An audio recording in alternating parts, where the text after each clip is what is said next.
could drink. More what? Abita. It's a brewery down in New Orleans. Oh, okay. It's my favorite beer. I forwarded that picture to you on email, by the way, if you get a chance. You can tell me if it's tasty or not. Love how someone said they rescued a crawfish in Vegas. What they really meant was they caught crabs. So it's going to be another one of those days. Is it text line? Well, it's a rainy day. You got to do something. You got to do something, I guess. We got a lot of stuff to get into. I am prepared, ladies and gentlemen. The oven is warm. The serving utensils are out on Rob Brown's plate. And I am prepared to eat a very large plate of crow. And I will tell you why during this. Let's do lunch. This is a very nutritious lunch. All the food groups are represented. You guys here? What in the wide world of sports is going on here?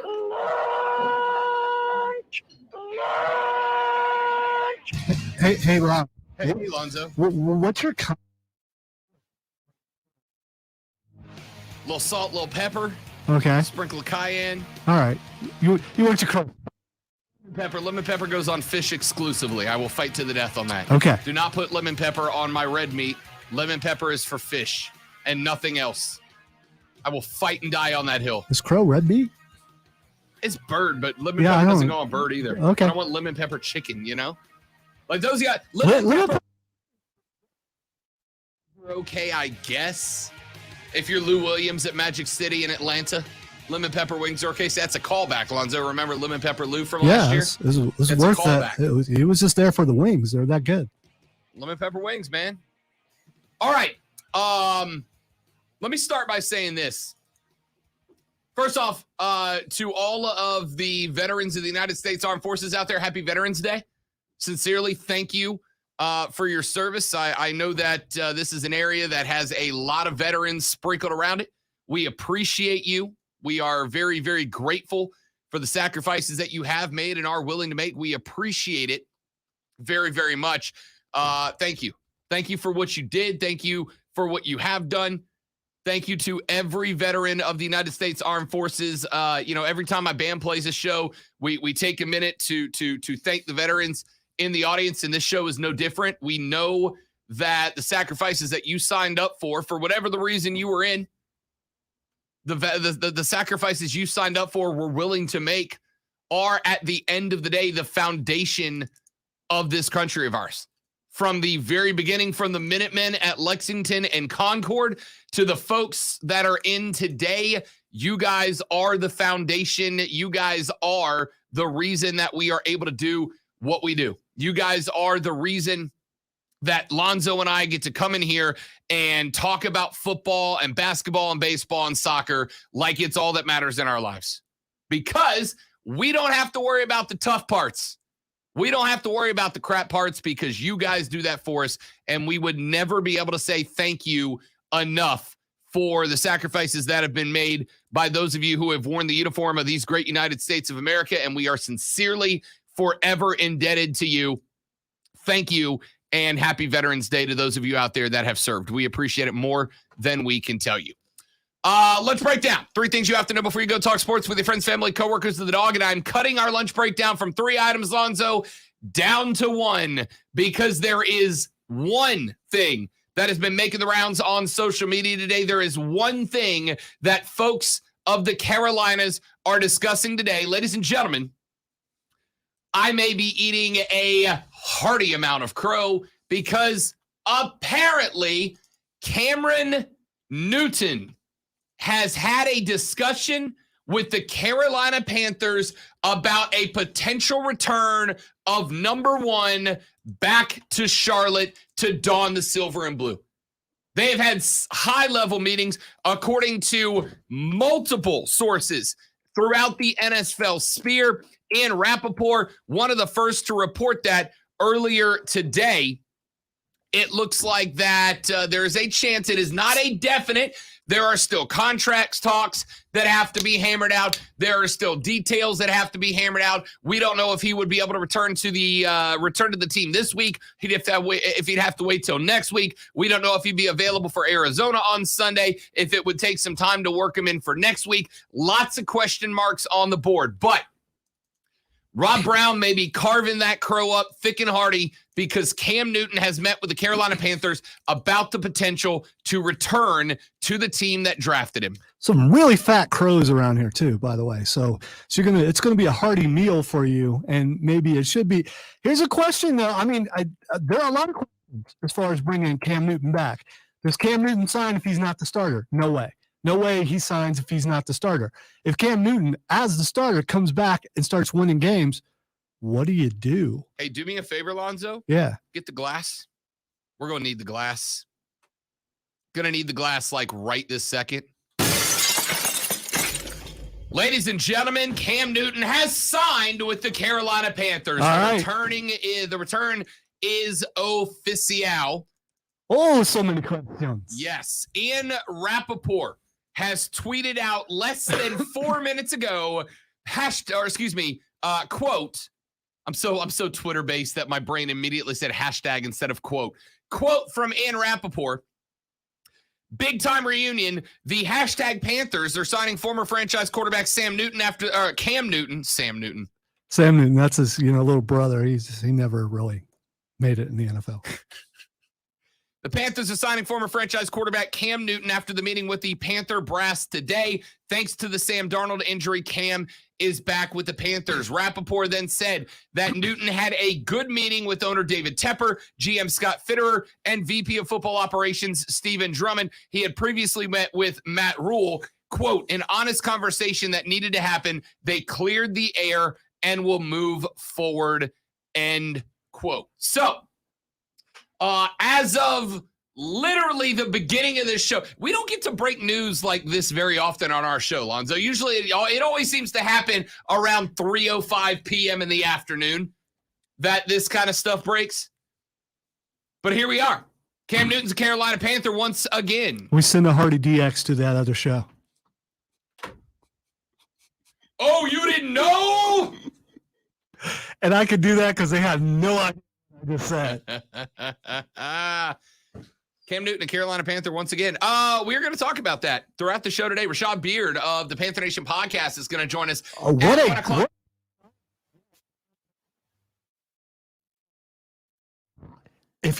Would you have done this if you were the Panthers? Yeah, why not? I mean, no, but yeah, why not?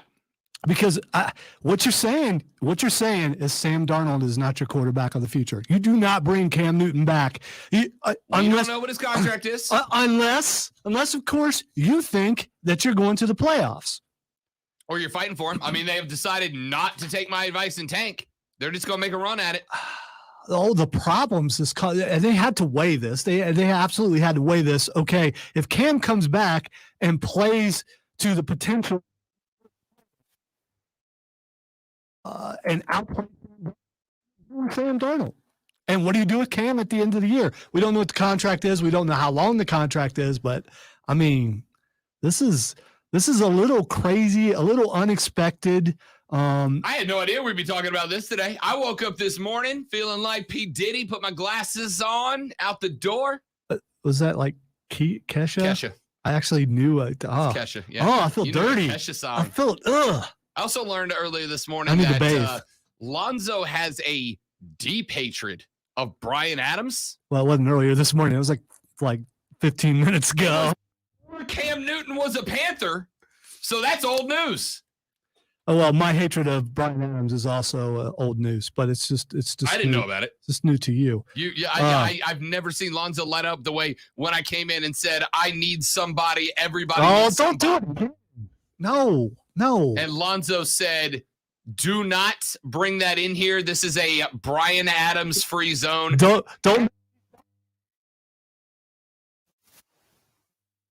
The worst artist of all time, and said he would rather go to a country western show than see Bryan Adams. Exactly.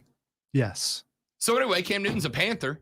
There's that. Which is bigger news than my hatred of Not by much, but it is. That Not by much, but it is. Canadian punk. Texter says, hey, Zoe, guess who has tickets to the Panthers game versus Atlanta? Me! All caps. Cam is back! Doesn't mean he's actually going to play in that game, though. Well, I bet he will. I mean, the only game I don't know if he's going to play in is got this to week, be against Arizona. Is it Arizona? Yeah. They got Arizona this weekend. No word yet if Cam will be a go for Arizona this week. I can't think he is, right? My dude's got 2 days to learn Matt Rule's offense. 2 days? That ain't happening. How about a package?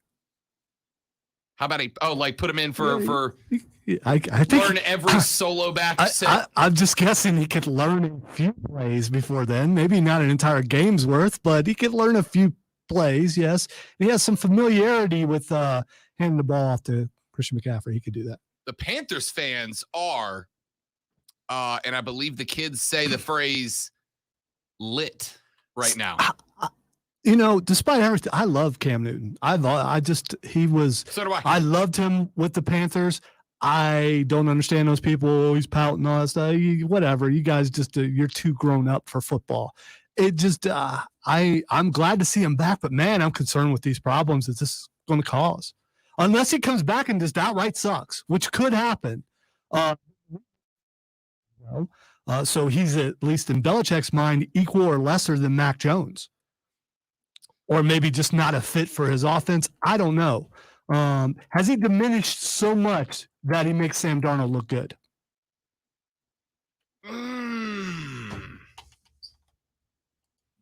Where do you put the blame on Cam's mediocrity in New England? I don't think it's. I should rephrase. He looked good. Not good, but he had the opportunity to win to win that job, or it appears he had the opportunity to win that job in training camp, and he did not. But up into the point, I know the media was saying that Mac Jones was so much better and everything, but watching the games, I didn't see that much of a difference. I understand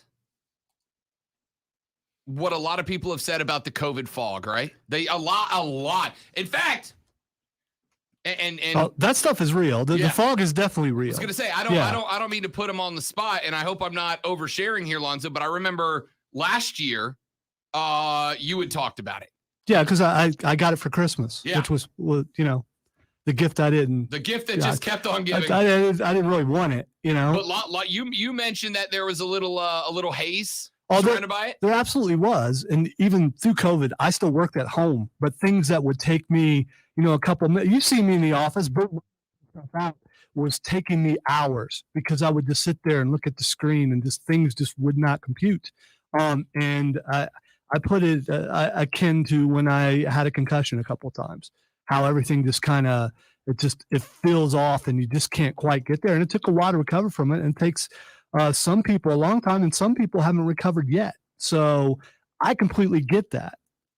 I had a number of people in my life say after they got COVID that it took a couple of weeks for their brain to rewire itself, like to get back up to full speed. Yeah, like it was bogged down. I have a promo that's proof that I had no idea what I was doing when I got back, but I'm not. Did you take that out of rotation, by the way? It is still in the system. It's still in the filler category. The answer is yes, it's been taken out of rotation. I took several promos out of our rotator, which we need to do again, by the way, because it's full. Yeah, because that's what we do. Yeah, content. Baby. Brand new content. Absolutely. By the way, if you miss any part of the show, every day throughout the day on our Facebook and Twitter feed, facebook.com/ESPN Upstate, twitter.com/ESPN Upstate, we have taken the 3 or 4 best segments of the show every day, breaking them down into a short but sweet 7 to 12 minute, easily digestible clip called the Rob Brown Lowdown, and throwing that up on our social media. So you can go listen on twitter.com/ESPN Upstate or facebook.com/ESPN Upstate throughout the day. Every handful of hours, we just hit you with another one of the best segments from that day. Make sure you follow us on our social media. Texters, You know what? I was just going to say real quick, text line 71307. If you hear a segment that you think that should be the segment, let your boy know. Yeah, text us and let us know. Texter says ESPN, let's go! Keep pounding. Nobody can make Darnold look good, LOL. I don't know. I think it might be a possibility. Texter said, Rob should have known when Coach said yesterday that he wouldn't speak on hypotheticals that they were talking to Cam when asked about it. That's from Joe and Greer. But you know what? No. I mean, he probably already knew he was signed. So, well, they just signed him today, but they knew the meeting was going to happen, right?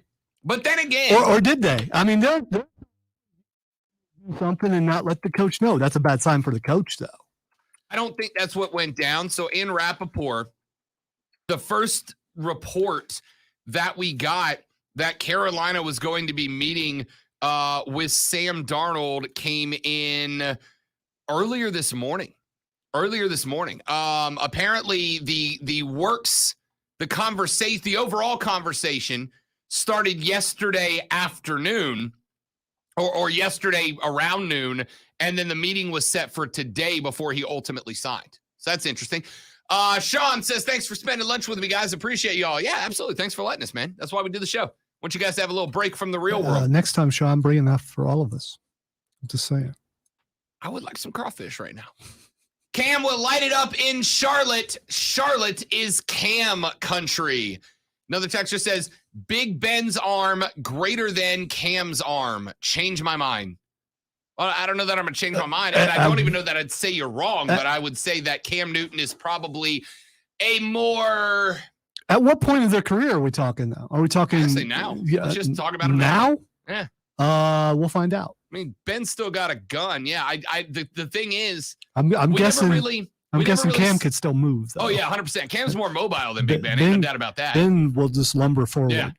Cam's more mobile. He's more elusive than Big Ben. But remember, we only got to see Cam for a handful of weeks last week before he got the Rona, and then he was never really the same cat. So I don't know what we're going to see. Texter says, Hurricane Jeff says, I think that the re-signing of Cam Newton is a pretty good deal for the Panthers. He does have one of the best, if not the best, running back in the NFL, which will allow him to not have to run as much. The kind of quarterback that Cam will expand the playbook more than the other quarterbacks on the roster. Down the road, I mean, he's not even in Charlotte yet. And it's not just one running back. The running backs in the absence of Christian McCaffrey stepped up. So now you got two pretty good ones and Christian McCaffrey. Plus you got Cameron Newton, who now I got to believe still a run threat if he's in there. So that's going to cause defenses to be a little more honest. We'll see. We will see. I hate getting excited about this because we don't even know if he's going to be on the field. He's going to be on the field. All right. Let's take a break. 844-477-3776.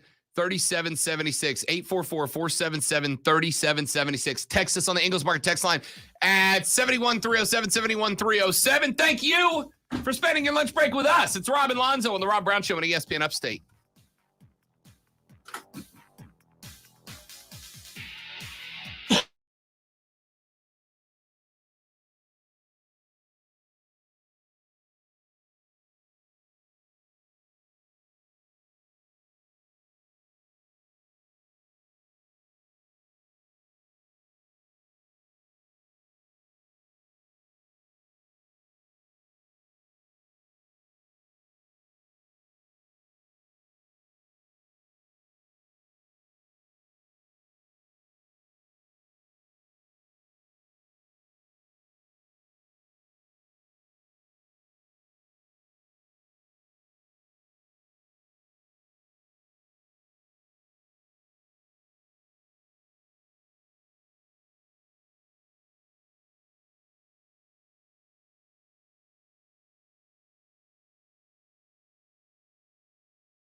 All right, who we got in the chat? Keegan said, break the glass. Cam is headed back to the Panthers.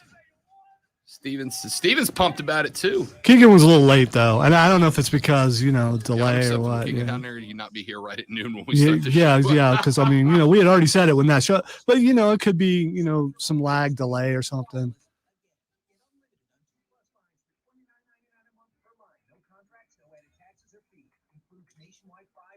Save up to 60% with Spectrum Mobile. Get unlimited on 2+ lines for $29.99 a month.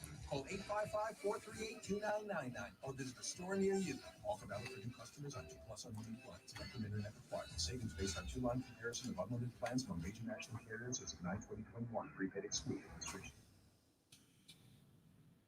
To shop Dell Technologies' biggest sale of the year. Dell Technologies recommends Windows 11 Pro for business. So shop Black Friday early access deals on Windows 11 PCs, servers, storage, monitors, and more. Speak to a Dell Technologies advisor at 877-ASK-DELL.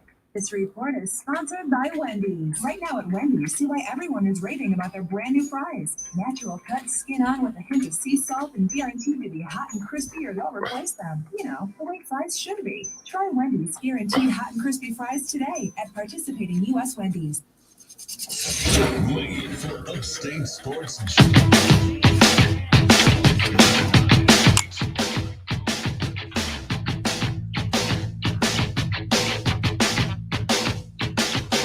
Reaction from the Panthers fans rolling in after Cam Newton has reportedly signed with the Carolina Panthers to make his return to Charlotte. Tyler in Greer has texted in and says, Cam is the cough syrup you hate, but it's the best option left in the cabinet. That's from Tyler in Greer. There's a lot of Panthers, not a lot. Let me rephrase all of that. From the reactions that I seem to be getting on the text line and on Twitter, there are some folks who are not thrilled about Cam Newton being the guy. However, it seems majoritively positive. Majoritively positive. We'll see. Texture says, hey, you remember that time when Cam showed up at halftime and the Mud Dogs won the championship? Go Mud Dogs! Oh, no, we suck again. All right, that's interesting. Coming up at 1 o'clock, we get the whole squad today. Not only is Rashad Beard of the Panther Nation podcast going to join us, we're going to get both hosts of the Panther Nation podcast, as David Rhodes is going to join us as well. So you get the whole cast and crew of the PNP at 1 o'clock this afternoon. Like I said, reaction seems to be about 50-50. Let's see. Here is okay. It's the same breaking news, but you're going to read the sponsor this time. Gotcha. Breaking news brought to you by our friends at BetQL. BetQL, get smarter, be a better, and beat the books with our friends at BetQL. You can, of course, hear Joe Giglio of BetQL join us every single Tuesday at 1:30 as he gives us his picks and prognostications, tells us what he likes and he doesn't. BetQL.com, and listen to every BetQL podcast on the Odyssey Podcast Network. You know what that is? That is proof that the boss is listening to us right now. Because I just answered that email. Love to hear it. Got caught up in a little of that. Here's a couple of texts. We were really excited. Sometimes you get breaking news and you're really excited about it and you forget what you're doing. Yeah. It's just, yeah. That's not good. We were out of our head crazy. That's what happened. You know what we should definitely do? Not focus on screwing that up. That's what we should definitely do. Never, ever again. Texter says, what a wreck. Number one, massively for running back. Number two, locked in for Darnold's 5th year at $20 million. It wasn't the Jets the reason he sucks. Now wasting away more cap on a 1-year wonder, most overrated QB in NFL history, and man responsible for a crippled Peyton Manning's 2nd Super Bowl ring is Bill O'Brien, our GM. Massively overpaying. I'd rather be the Texans. No, you wouldn't. I promise you wouldn't rather be the Texans. Who in the world would? Oh, you'd rather be the Texans? No. Unless you are the clinical definition of a masochist, you would not rather be the Panther or be the Texans. I promise. Let's see. ESPN, I'm excited about Cam Newton coming back. I really believe we can still turn on that MVP player status and he can be a great threat. And I hope he makes the playoffs. Texter says, ESPN, I hope he lights it up for the haters, quote unquote. I think Zoe and I are kind of both on the same page pulling for Cam. I really do. I like Cam. I hope he gets it together. I think he made a massive mistake going into New England, not for going there. I think he'd have been fine. I think the mistake he made, and this is not a political discussion, it just is what it is. It tanked his season, was not getting vaccinated, getting the, I'm not saying it wouldn't have given him the Rona. He still might have got it, but it severely diminished his chances of getting it. He caught the Rona. Yeah, I'm not going to jump in here and say that vaccinated players are still getting it and ended up in the hospital even as we speak. So obviously that wasn't a factor in him being brought back into Carolina. Well, he is vaccinated now. Whether he is or not, can he play football? Yeah, no, I get that. I get that. But as we've seen with a lot of players right now, I think that teams, with the exception of the Packers, I think the teams are for the most part still taking this very seriously. The less chance you have of catching it, getting tossed and having, by the way, speaking of the Cardinals have had a handful of cases recently. And guess who wasn't on the practice field today with 0 reported injuries? Kyler Murray. There are rumors going around on social media right now that Kyler Murray may have caught the Rona from his wide receivers, a couple of which have had cases over the past couple of weeks. Kyler Murray may not be available against the Panthers this weekend for the Cardinals. And he'll be destroyed in the media, right? I mean, if he's vaccinated, no. If he isn't, then yes. I don't know why that matters. It's still the same thing. I'll never understand. But if you don't have it, back to Cam. If you don't have it, the chances you get it go up. It's. Are you limiting your chances? So if I have this thing, it will stop me from getting something. It will severely diminish the chances that you get something. Allegedly. No, scientifically. Allegedly. Data. There's data to prove this. Allegedly.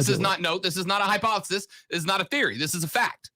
Okay. You can't have your own facts. This is a fact. If you have it, the chances you get it go down. Does not eliminate the chances you get it, but greatly diminishes the chances you get it. That's just data. Okay. It's to me, if people are still getting it in the NFL, then those people should go after them too.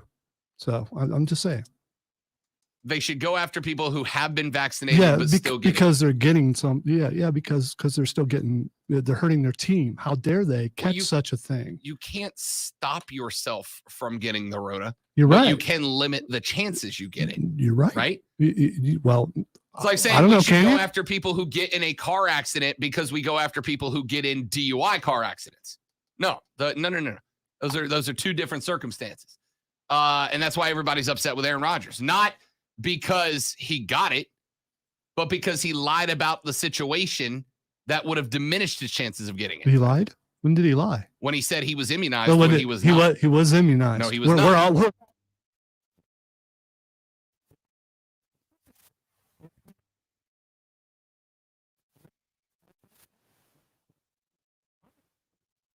That part. A reporter asked him if he was vaccinated, and his response was, "I am immunized." And he didn't lie. He didn't lie. He did lie. No, he didn't. He didn't lie. He was immunized. He didn't specifically say.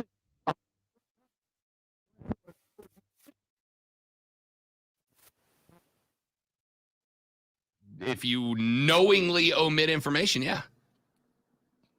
If you know lying by omission is a lie. All right. He's going to come back and he's going to kill it. And then all the people who supposedly hate him now because he doesn't fall in line with, the conformist. You can think somebody's selfish without hating them. I don't know. I think if you think someone's selfish, then you kind of think that the selfishness is directed at you in some way. So you have some avarice towards them because of that. I mean, it's not directed at me. It was directed at his team, though. His team's good with him. Yeah. In the same way that... You know what?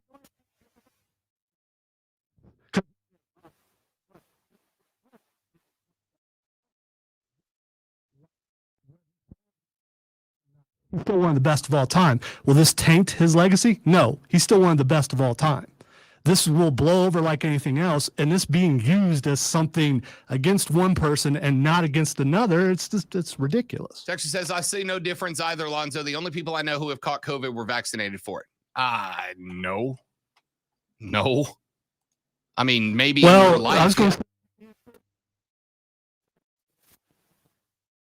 That's true, but it's anecdotal and therefore irrelevant. The data is what the data is. All right, Cam, quote from a texter, Cam sucked for 3 or 4 years before the Panthers cut bait. 3 or 4 years he sucked? You're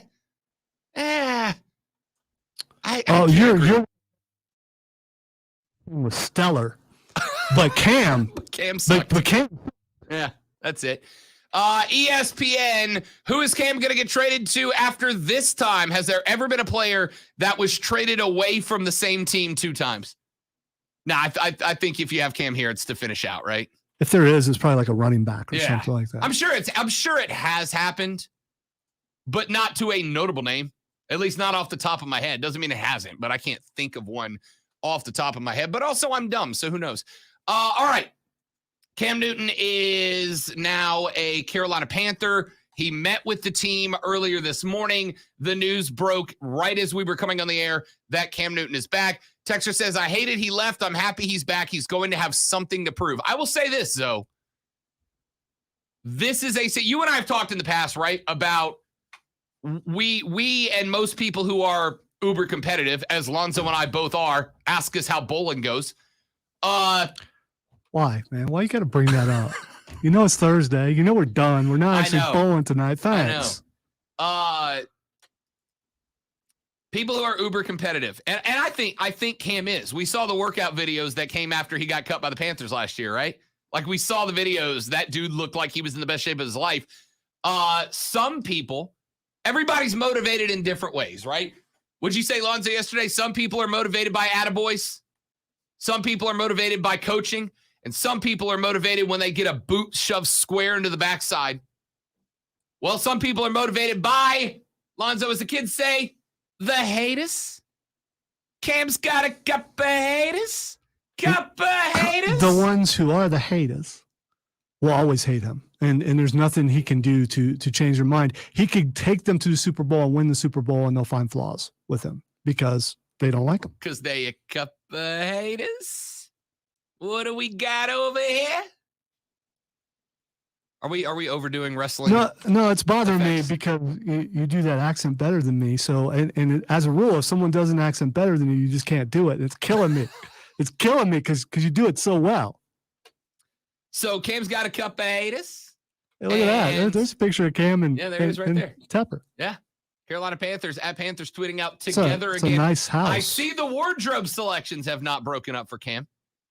You gotta be a guy who doesn't mind a hater if you're gonna rock a denim jacket like Cam's doing right now. I have looked into. You a denim jacket guy? No. Well, yeah, I've had them in the past. It's acceptable in the south side of Columbus. It's probably still in right now. I don't know why, but I just saw a bunch of people in Buckeye jackets or Buckeye sweatshirts and denim jackets walking down the street snapping. West Side Story. Yeah, no. I got what but it's not classy enough for that. That's it's not. Yeah. Nobody takes down Ohio like Ohio. Well, no. In the south side.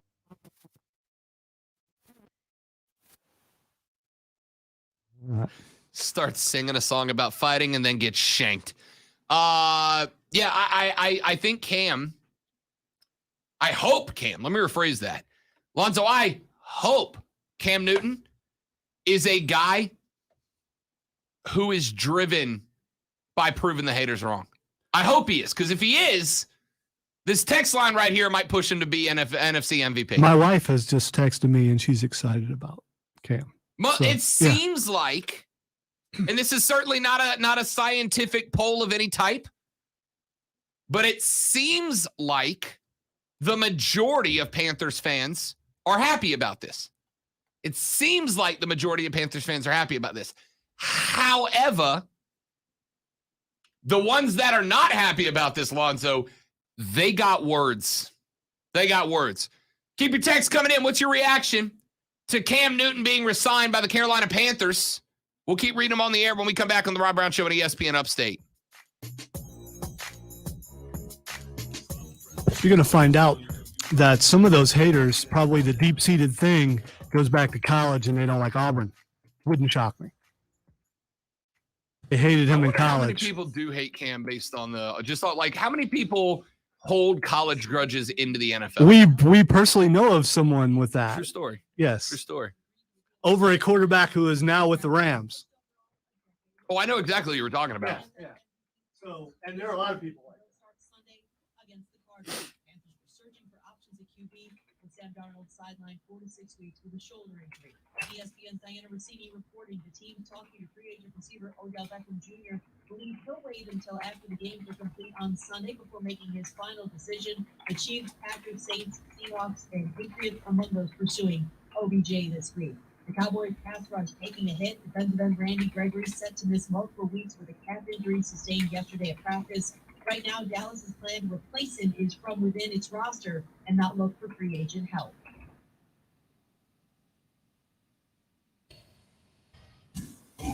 Market Studio. ESPN Upstate. ESPN Upstate. Odyssey Station. Winners? Well, then you can win cash. It's that simple. The Rocket Mortgage Pro Football Pickup. Just pick the most games right. I'm going to say, Cam's got his own line of hats. I kind of looked into it a little bit. Have you now? They're a little pricey. They look like, they appear, the kind of hats that Cam wears appear, Like the brim. they appear to be deep enough for someone with a hat size such as mine to actually be able to pull off that kind of hat. Because that's really what it comes down to. They're not quite 10-gallon, but, they're like 5-gallon maybe as far as the hats go. Texture says, is there any chance Luke Kuechly can come back too? I liked Luke. Even as a Saints fan, I got a deep respect for Luke Kuechly. There's a reason why Kuechly retired early. Just too many concussions. That dude could not play without using every part of his body to hit somebody.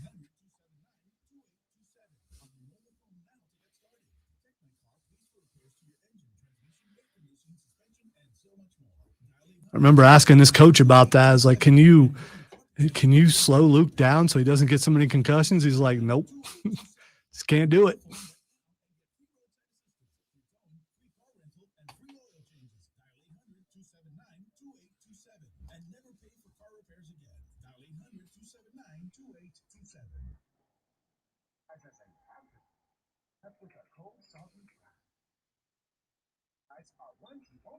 Guaranteed to be hot and crispy, or we'll replace them. Natural cut skin-on fries perfectly seasoned with a hint of sea salt. In fact, they're even preferred almost 2-to-1 over McDonald's. These are fries so hot and crispy, they beg a new question. What would you like with your fries? Try them today, only at Wendy's. How many wins does Cam have to get for the signing to be a success? I mean, I still think the bar set it get to 500, right? I guess. We're here to take I think it's more how many games will he lose because he does something he shouldn't do. I don't know. Probably in the next break.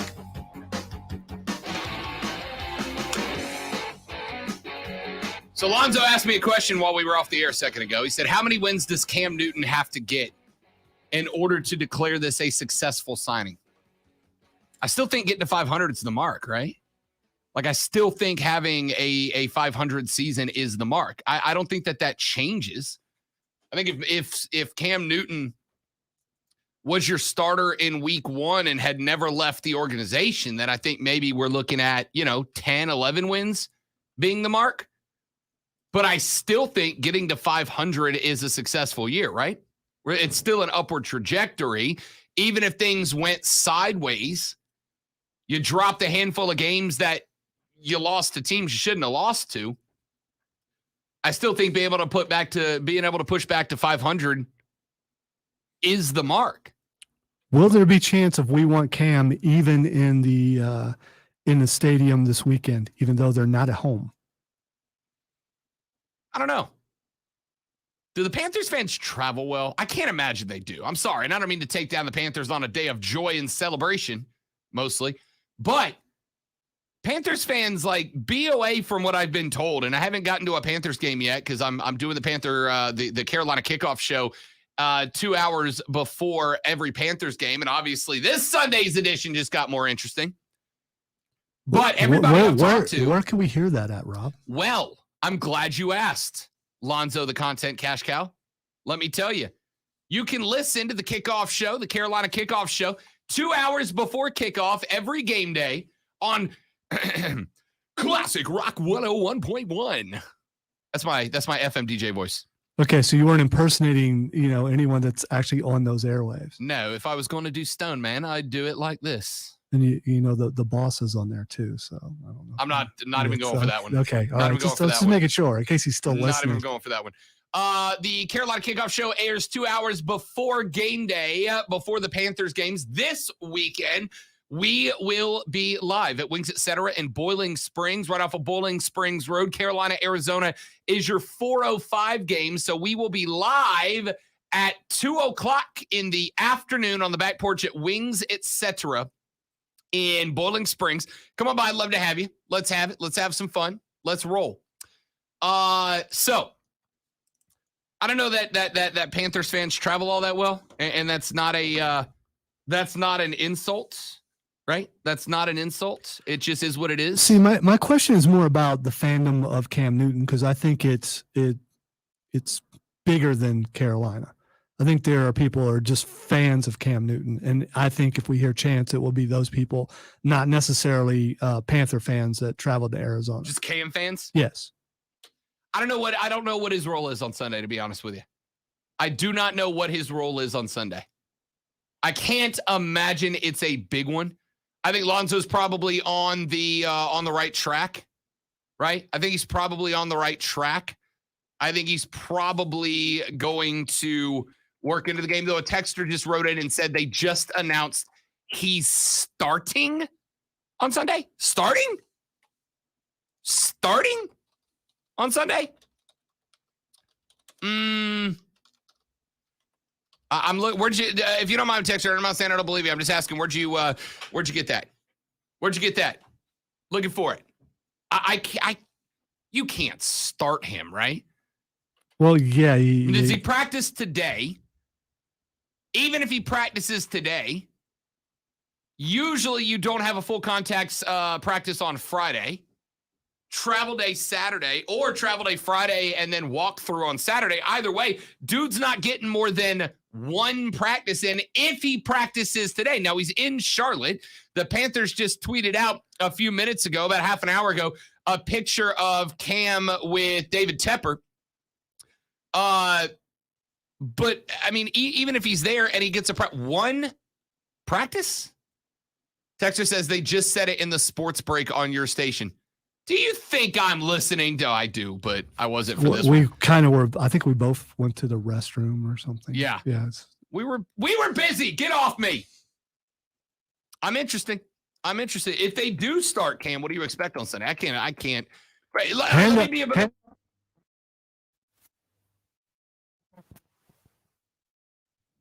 Hand off to Abdullah.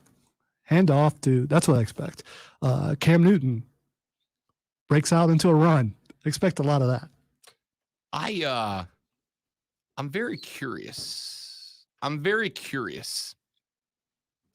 if he starts, what do you expect? B, does this mean you're going to put the ball in the hands of, and definitely don't do this, Christian McCaffrey 29 times again? So here's the thing. If you brought back Cam Newton, you brought him back because you believe he can be successful and the Panthers can be successful with him under center. But remember, CMC gets hurt again, he's done for the year. You taking that risk? You putting the ball in the hands 28, 29 times so that you can start Cam? How many passing attempts does Cam Newton this weekend get? Lonzo, I'm going to say over, under. Let's set it at 19.5. See, I want to think that most people are going to think that, so they're going to come out and do the opposite, and he's going to throw the ball a lot more. Now, throwing into the backfield, throwing little quick outs, those are still passes, and the equivalent of the running game. But that's what I think they're going to do. I think maybe 25 passes. maybe 30. I don't know. Jacob Waldrip on Twitter. I said on Twitter, Panthers fans, Cam Newton's back. How do you feel about this? We're reacting to your reactions live on the Rob Brown Show. Leave your thoughts. And Jacob Waldrip just tweeted in, and I quote, very solid take here, Lonzo. He says, and I quote, "Let's freaking go!" It's all caps. You have to yell when it's all caps. That's what that means. No, it doesn't, because written words do not have dBs attached to them. Decibels for the uninitiated. And I talked really low just to upset that one texter. Texter says they gonna pound the rock between Chuba Hubbard and CMC. Hey, I bet you're gonna get 36, 37 runs minimum out of the Panthers this weekend. All right, here's what I believe. If Cam Newton starts, or even if he doesn't, if he just comes in for one play, he's going to come in and throw it like 40 yards for the very first play. Just wing it. Just because everyone expects him to hand the ball off. He hasn't been in the offense. And who do you think is going to catch the ball? Why, a certain receiver who's been really upset the last couple of weeks. Robbie, go deep. Yes. Just old schoolyard ball. Cam just looks at him and holds one finger up. Yep. Just the old one route. Yep. Just the one route. Just go. Cam's going to chunk it with the mental attitude of screw it. Robbie's down there somewhere. Let's see what happens. Diddy, our buddy Diddy, at Diddy33, who, by the way, if I recall correctly, will be sitting in next week. Is it next week? It's the week of Thanksgiving. Week of Thanksgiving. Yeah, I would say I'd wish it was next week, but I don't, because I enjoy my quality time here on the Rob Brown Show. The award-winning Diddy says, "I'm offended by Rob's rock DJ impression, mainly because it's accurate and I'm the proof." Man. No, Diddy, you don't have nearly as much bass as Rob does when he does it, so you're good. All right, let's run to the next break, ladies and gentlemen. You're listening to the Rob Brown Show right here on ESPN Upstate.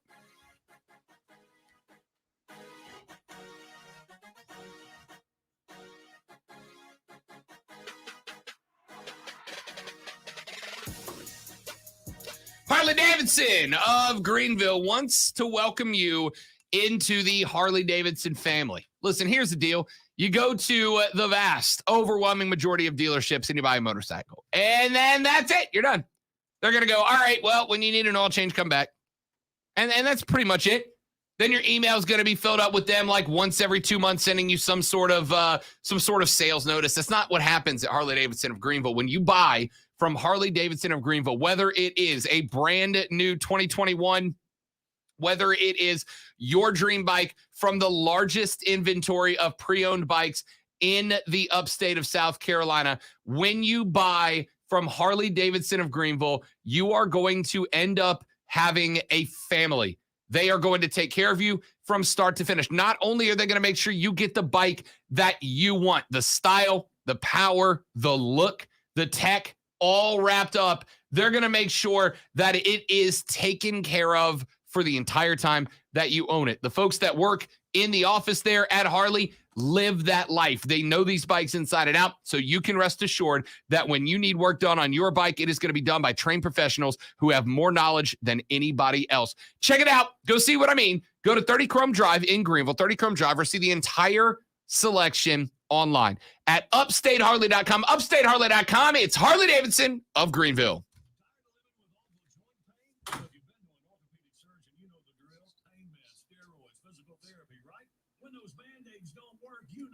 Surgery, major surgery. John Boy and Billy here saying don't do it, not until you check out QC Kinetics. Rashad at 1 or 2? Rashad at 1. Okay. Rashad at 1. Mark Shelley from the Swamp Rabbits at 2. Fight Club at 220. But you already knew that. I did.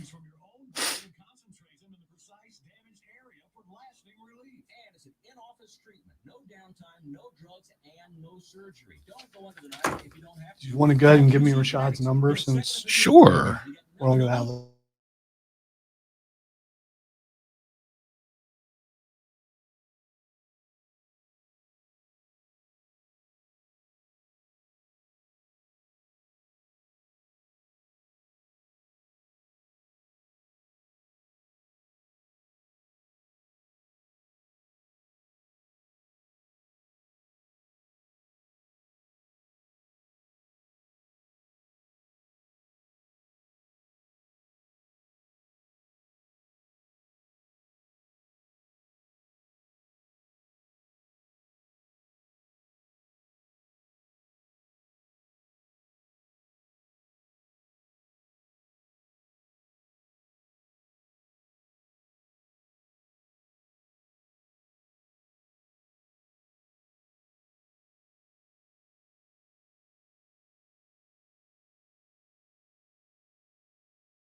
But I didn't turn it on because then I might have been late for work. Oh crap! It's 11:35. I gotta get to the studio. I'm running late. I got a fever blister. Trying to cover it up with makeup, but I can't find any that matches my skin tone. I am quoting you on that out of context for the rest of forever. I almost said quoting you out of conference. But I was thinking of my cousin who used to do that with pimples. And he, right before we go to high school, I'm like, dude, are you wearing makeup? No. I was like, yeah, you are. That's makeup. It's not working, bro.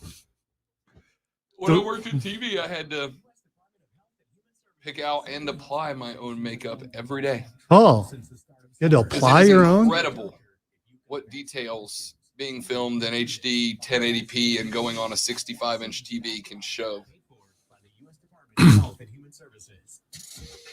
The only time I didn't was when I would have a fill in when I would fill in on the anchor desk. Then I actually had a makeup lady. All right, wrapping up hour number 1. Coming up in the next segment of the show, we are going to be joined by both hosts of the Panther Nation podcast, Rashad Beard and David Rhodes, are both going to join us, and we'll talk about what's going on with Cam Newton. Then at 1:20, Mark Shelley, voice of the Greenville Swamp Rabbits, will join us. The Swamp Rabbits are at home tonight, tomorrow, and Saturday. And then at 2:20, of course, is Thursday. Time for Lonzo's Fight Club. All that more coming up on the Rob Brown Show on ESPN Upstate. I know who it is, but Yeah. I can't. You're good. I mean, I have but two hands.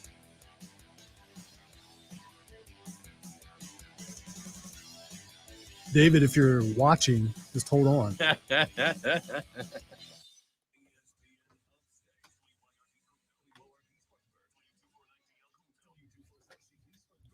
Rob Brown Show.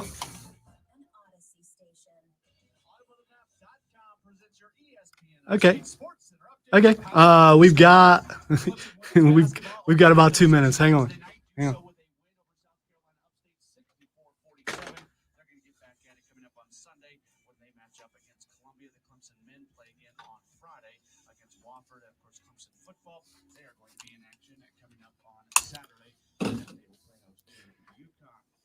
He has his you can't see his number, but you can see where he calls from. And it's like, yeah, we don't get any calls from that state. So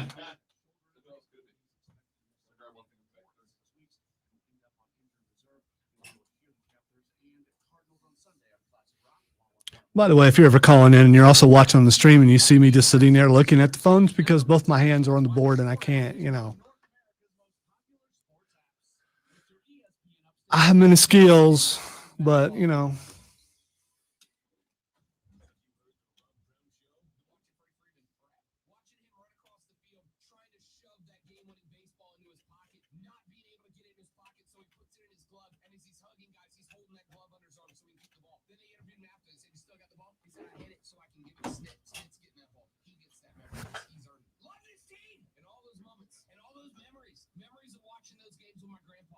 speak to Rashad, please. Hey, don't you hate when you're coming on the air and you have absolutely nothing to talk about? Ain't nothing going on at all. Nothing at all. All right, hang on, Rashad.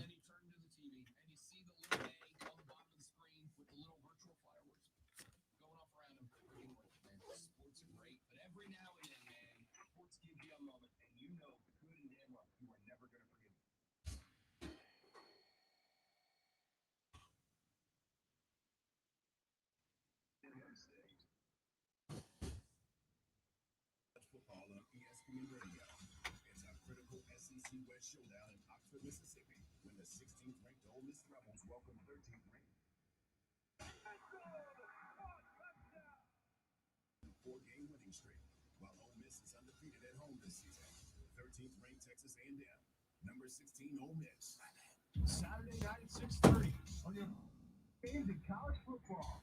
ESPN Upstate. Check this out.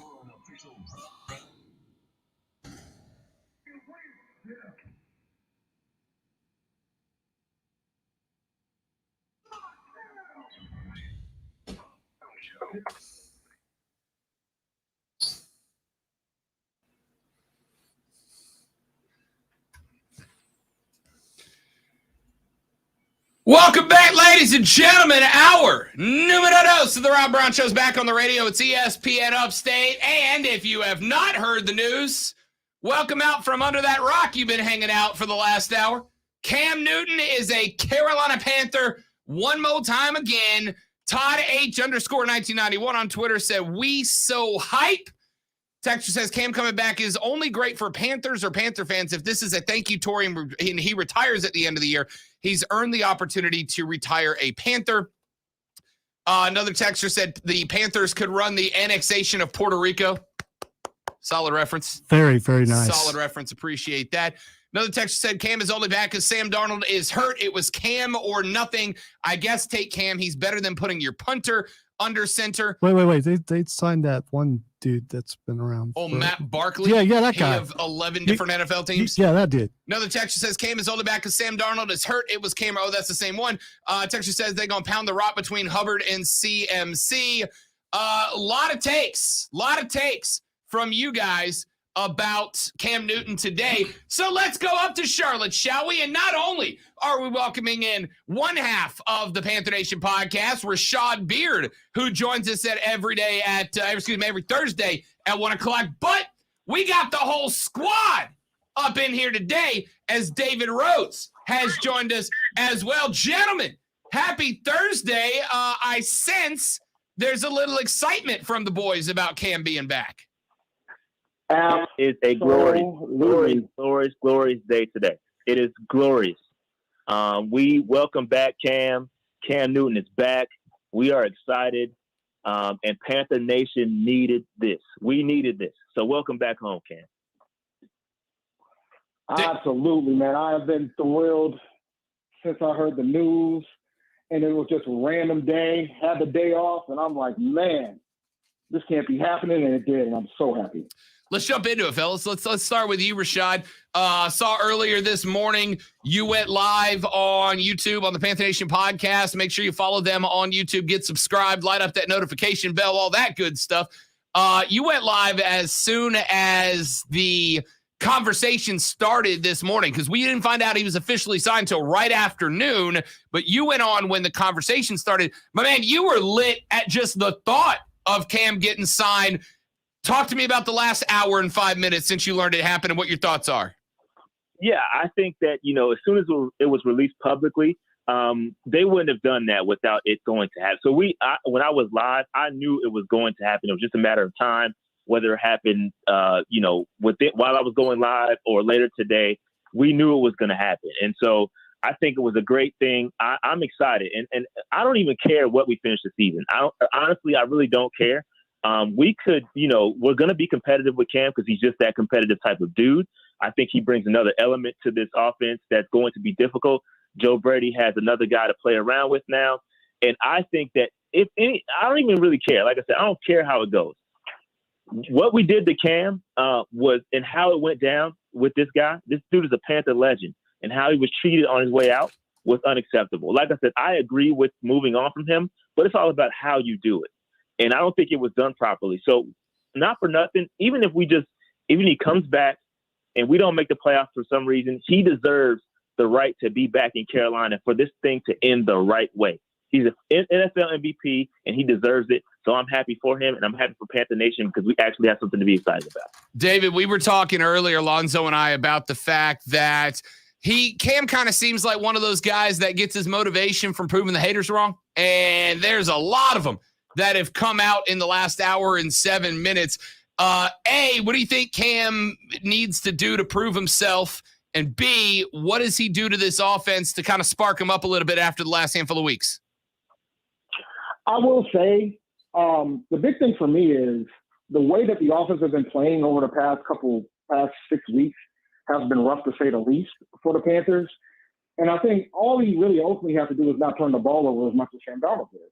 And I think he energizes the crowd. He just needs to sustain more drives because I think our defense is good enough. I think our defense is playoff ready. Our offense is not. So from my perspective, I think we have a legitimate shot to make a playoff push. Because I believe 3 teams out of the NFC South is going to make the playoffs. So from that standpoint, I think that's what we ultimately need to do. Wait, time out. I don't want to interrupt David Rose, but did you just tell me 3 teams from the NFC South are going to make the playoffs? Yep. So I'm assuming you mean Tampa, Carolina, and I'm assuming New Orleans are going to be your best 3. So with what's happening in the NFC West, you got a couple of teams that are in there. There's one of your wild cards right there. Talk to me about how what does Carolina need to do to get there and make sure they edge out New Orleans for that spot if it was to come down to 2? Well, I mean, with New Orleans, you guys are still dealing with the quarterback woes right now. So I think we have a legitimate shot. We've already beat you guys. We're 2-0 in the division. But I still think even with New Orleans quarterback troubles, I still think you guys have a shot to get in, man. Like, I really do. Like, right now, if the playoff ends today, the Falcons will be in. That's how rough the NFC is from that standpoint. Like, I know the West is going to take one slot, but I don't think the other slot's going to come from the North or the East. So I think that 3 of them could come from the South. I really do. Okay, Rashad, we're looking at the Arizona game this weekend. We've got a couple of outlets that are reporting that Matt Rule is planning on starting Cam Newton this weekend. How do you see the rest of this year shaping up? Whether Cam starts this week, gets himself in shape this week to be ready next week, kind of how's the next couple of weeks going to play out for the Panthers now? No, I think there's a level of excitement from the fan base, from the team. There's new energy. And I think this team has something to look forward to. So I think they're going to be energized. I mean, I don't expect Cam to play this weekend. I mean, if he does, great, but I don't want him out there. You know, I don't think he's going to play. That's just my opinion. If he does, cool. But either way, it's going to be a tough game on Sunday. Arizona Cardinals are a tough team.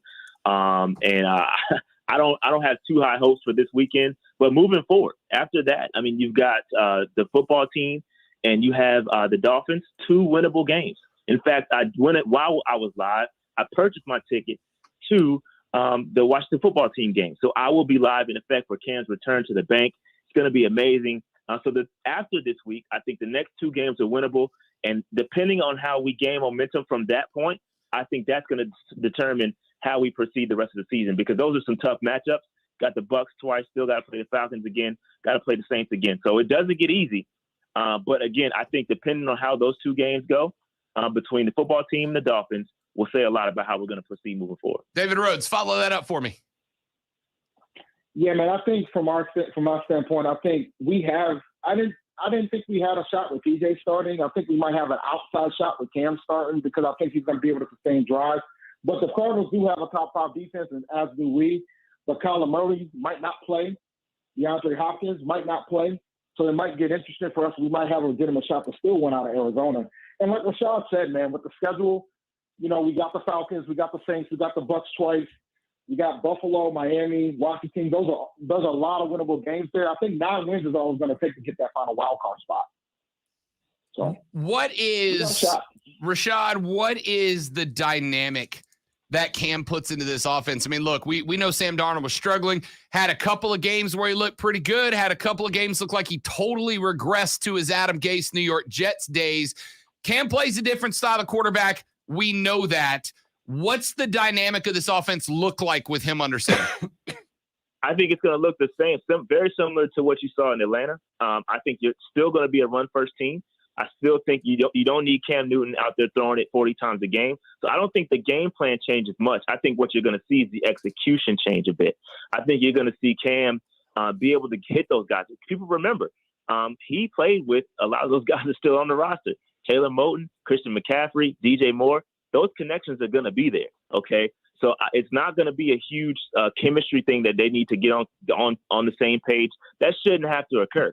And I know a lot of people may have some concerns about whether Cam can throw the ball deep or not. I think he can. I've seen him do it with New England. And I think you're going to see a guy that can stand in the pocket. He's got good pocket presence. And I think it's just going to be a level of execution that you're going to see from Cam that we haven't seen. And I think that's all this offense needs. We don't need Cam to be Superman like he was in 2015. We don't need that. We just need a guy that's going to be able to sustain drives, like Dave said, on third down, on third and short. Are you going to be able to stop Cam Newton? I doubt it. On third and 1 at the goal line, are you going to stop Cam Newton? I doubt it. And that's what he brings to this team that we didn't have prior. David Rhodes, when we look at Cam Newton and what he brings to this offense, the big thing we've talked about was Sam Darnold. There's been a fight, at least on my show, between people that go, Darnold can be a good quarterback, but he's behind a terrible offensive line. In fact, I don't think you guys disagree that this offensive line for this season anyway just kind of is what it is. Does this help? Does Cam Newton kind of provide the versatility to maybe cover up some of those gaps? That's what he's done his entire career. We really never gave him a great offensive line behind him, if you want to be honest with it. Now, the line was bad for Sam. I'm not doubting that. But some of Sam's troubles, when some of his turnovers, he did it in a clean pocket. So when you think about it from that aspect, I think the key right now is just Cam not to turn the ball over that often. But I think Cam's dynamic is the RPOs and things of that sort. That's going to help us out big time. And I think expanding drive is going to help us out big time. And he is going to match the offensive line for sure. Because he's going to get out the pocket if he knows it's about to crumble away. And he's fast enough to do it. I know he's been in the league for 10 years, but he's capable. He's still got it. Let me ask both of you guys this question. I'll start with Shah, then we'll kick it to David as well. We know that the split between Cam and the Panthers did not seem pleasant, at least from the outside looking in. Ann Rappaport said earlier that Cam Newton, before anything else, met with Matt Rule, David Tepper, Scott Fitterer, and they all kind of aired it out, got it out there, and moved on. Do you believe that what happened with Cam in the past with the Panthers, can they let bygones be bygones and have effectively a brand new relationship here? Most certainly. I think you see it. I think he wouldn't have signed here if that wasn't the case. You see pictures with him and David Tepper, arm around each other. So I think, it was an easy fix, right? It was an easy fix. Get him back in here, especially with the way the QB market looks. There was nobody out there that's going to give you a better shot than Cam Newton. And for you to ignore that speaks volumes. So the fact that they picked up the phone and called the best guy out there tells me, one, that they are serious about winning. And two, tells me that they know what they did was wrong, right? And they fixed the issue. They righted the wrong. And I commend both sides for letting bygones be bygones and getting it done for this team, number one, and for the fan base. The fan base, I was ready to start a march on Mint. I don't know if you heard about it, but we were ready to go and demand better. The fans deserve this, and I think Cam Newton deserves it, and I commend both sides for getting it done. I hope they can do it moving forward. Let bygones be bygones, and let's do it for this team. Let's do it for the Carolina Panthers, and let's get back on the winning side. David Rhodes. Shaw covered it pretty much, man. Like, I think they aired it out. I think they let bygones be bygones. Matt never really had a bad thing to say about Cam when he initially got the job as head coach. He was looking forward to working with him, so now he's finally going to get that opportunity, and I'm actually looking forward to seeing it. Love to hear it. Rashad Beard, David Rhodes, host of the Panther Nation podcast. You can find them on social media at Panther Nation PC. You can also get them on YouTube. They went earlier today to break the news that the conversation was happening, reacted to the signing, etc. Fellas, I got to tell you guys, I am really, really interested in what this offense is going to look like, especially if Cam does get the start on Sunday. I'll give you guys both one more shot. Tell me what happens this Sunday. Tell me what happens the rest of the season. I'll give you both a minute. What you got? This Sunday, don't really care. I think it's a tough Arizona team. I'm not expecting a victory. If it happens, it happens. But moving forward, I expect this team to be competitive. I expect it to battle. We're gonna be in every game. And I think that Cam just brings something extra to this team. So moving forward, I don't know whether we're going to make the playoffs. I'm not going to jump out that window just yet. And honestly, man, real talk, I really don't really care. I just like that they put everything to the side, got Cam back, and let this man potentially end his career here and do it the right way. He deserves it. He earns it. I don't really care about the rest of the season. I'll pass the day. Oh, I got predictions. I think Cam's starting this Sunday. And I think that Vegas line, I don't know what it is now, but I think it's going to get really close. It's going to get closer than what it is right now to the side of Carolina. I still don't think we're going to be able to win this week, but I think we're going to still be able to make a nice run and compete and get a wild card spot. I'm thinking 9-8. I think 9-8 is going to be enough to get it. 9-8 enough to get it. Yeah, I think 9-8 is going to be enough to get the final wild card spot. Rashad Beard, David Rhodes, they are both of the hosts of the Panther Nation podcast. Again, follow them on YouTube. Make sure you subscribe and hit that notification bell. They're going to have you all covered up all season long. You can also follow them on Twitter at Panther Nation PC. Rashad, Dave, dude, enjoyed it greatly, man. Thank you guys for coming on. Next week should be a very interesting interview after we see Cam back in the silver and blue, fellas. Absolutely. Thanks, man. You got it, guys. That's Rashad Beard.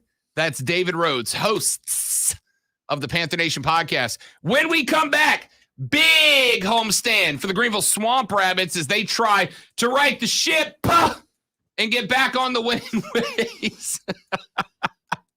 And get back to their winning ways. They got a homestand, a 3-gamer Thursday, Friday, and Saturday night at the Well. We're going to talk to Mark Shelley, voice of the Greenville the Greenville Swamp Rabbits, when we come back on the Rob Brown Show and ESPN Upstate.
Lonzo not type well.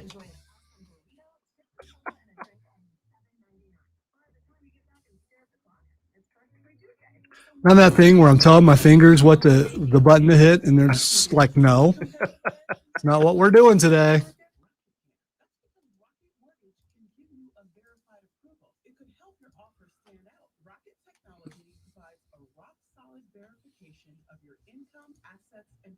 Giving sellers greater confidence in you. Go to rocketmortgage.com or call us today at 8338-ROCKET.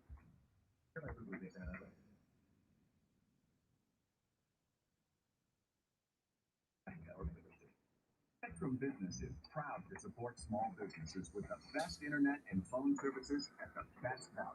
We want to do more. So now, for a limited time, get 1 month of services for free. That's right, 1 month on us. Get 200 megabit per second internet and business phone, and even TV, all free for 1 month, plus free installation. Call 855-757-4544 or visit spectrum.com/business today. Restrictions apply. 5G is here, but the big carriers want you to sign a pricey long-term contract to get in on the action. Well, no more. Wireless has rolled out 5G coverage nationwide, with plans starting at just $35 a month. With no Samsung Galaxy $9, all on America's best network. 5G coverage, 5G phones, less money, straight wireless, no contract, no compromise. 5G price require actual availability, coverage, and speed. Goodyear knows the new season means new possibilities. Every Saturday is an opportunity on the road to greatness. If you're out there playing your hardest or cheering the loudest from the sidelines, tailgating in the parking lot, or your favorite spot to watch the game. Goodyear knows passion is what drives us forward all the way to the playoffs. That's the road that moves us. Goodyear, more driven. Call 844 GSP.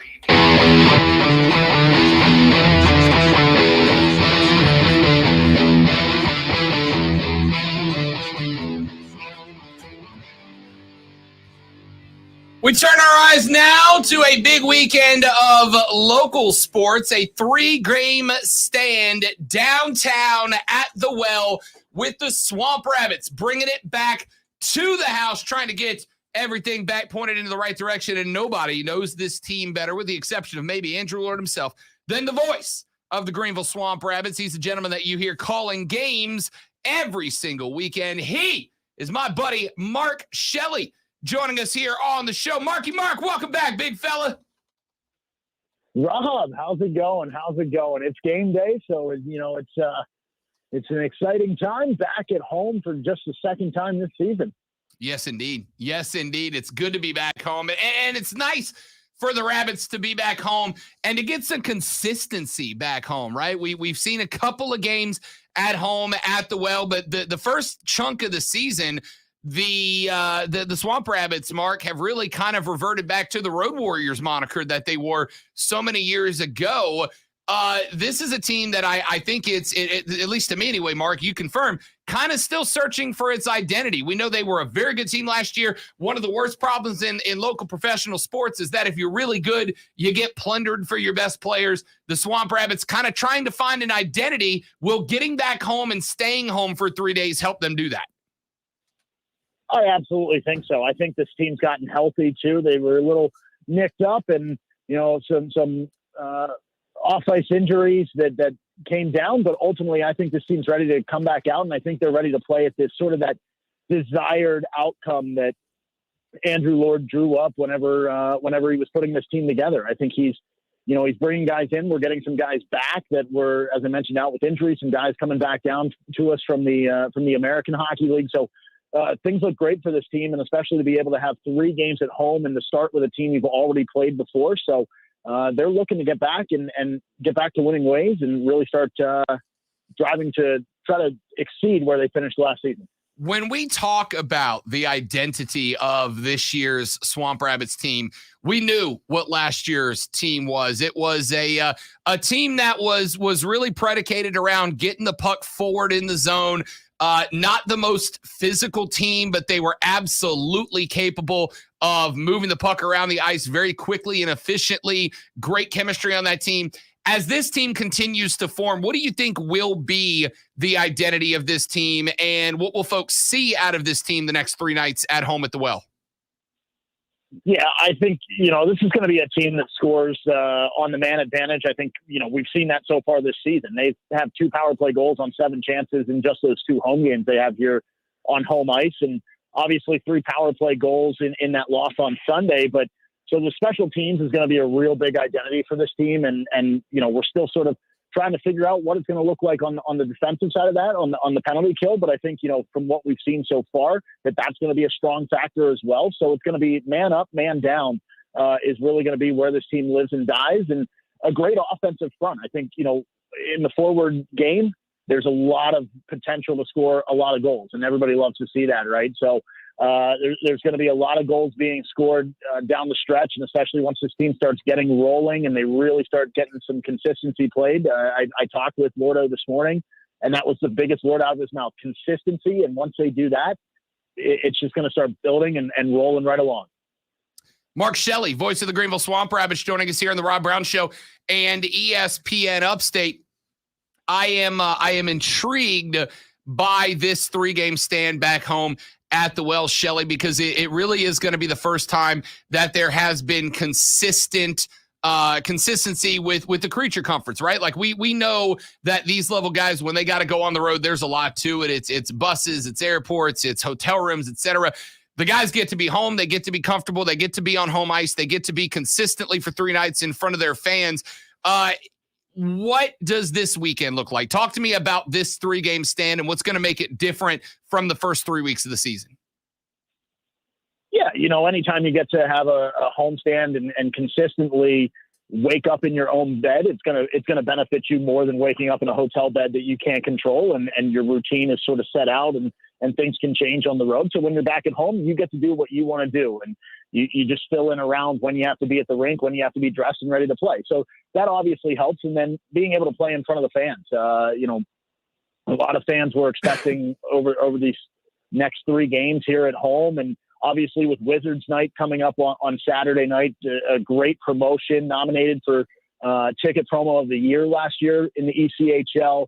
And we're ready to fire that off again. And these guys feel that too. They know that when there's going to be a crowd here, they got to show up and they got to play in front of them. So they're excited about that. And you can feel it through the entire organization when there's great things happening in the locker room, there's great things happening upstairs. And when you can get those to all line up perfectly, it's going to be great for not just the performance on the ice, but for the fans as well. Mark Shelley is the voice of the Greenville Swamp Rabbits, joining us here on the Rob Brown Show and ESPN Upstate. Of course, the Rabbits, as we mentioned, back home at the Well tonight, tomorrow, and Saturday evening after having a heck of a road schedule to start off the season. What's the approach for these next 3 games, Shelley? If Lordo, I don't know if you've had the chance to take in a practice or anything, what has been the Rabbits' focus? What are we looking to improve? What kind of things are the fans expecting to see maybe different or more consistently out of the Rabbits the next 3 nights? Yeah, and it's like I said, and like you said right there, that consistency, right? That's what this team needs, and consistency over all 3 periods. And we saw that on Sunday. A great first period, lesser in the second, and lesser in the third. And they need to find that consistency and play a full 60-minute game of hockey, and they're going to come away and start just winning games consistently. And once they do that, they're going to be just fine, and that's what they're on schedule for. But they're approaching this one game at a time, right? You can't overlook an opponent, and especially an opponent you've already lost to this season in the home opener when you lost 2-1. Ultimately, you look at it. I talked with Lordo this morning, and he said that's what we're focused on. Yeah, we have 3 games, and we got to prepare for Florida and the quick turnaround. But it's avenging that home ice loss, giving these fans something to sit there and go, okay, right there's the win we needed to see on home ice. That's going to get our team back into that momentum and get us started to win consistently. Mark Shelley, voice of the Greenville Swamp Rabbits, joins us here on the Rob Brown Show and ESPN Upstate. You open this evening with the Jacksonville Icemen. This is a team that the Rabbits have seen once already this season. And Mark, one thing that's kind of interesting in the ECHL is that, 3, 4, 5 weeks into the season, you've seen everybody. You've seen them home and away. You've given each other the best shot, and that familiarity starts to set in with the opponents. And that kind of allows you to get into more of a comfort zone. I hate to use this word because it sounds more dramatic than it is, Mark, but I'm struggling to find a better one. Has the kind of shock, the newness of the season worn off to where getting the Iceman for the second time, getting the Everblades Saturday for the second time has kind of started to find itself in a zone? Yeah, absolutely. I mean, every time you see a team for the first time, there's so much you can learn off of film, but, building off of them from that first game and saying, okay, film is one thing. Now let's see how it actually looks and feels when it's put into actual gameplay. And once you have that, then you can go back and say, look, this is where we excelled and this is where we fell short. And I think that, definitely coming into a game like this where you have Jacksonville, you can look at it and you say, what did we do well? Because it was a close game.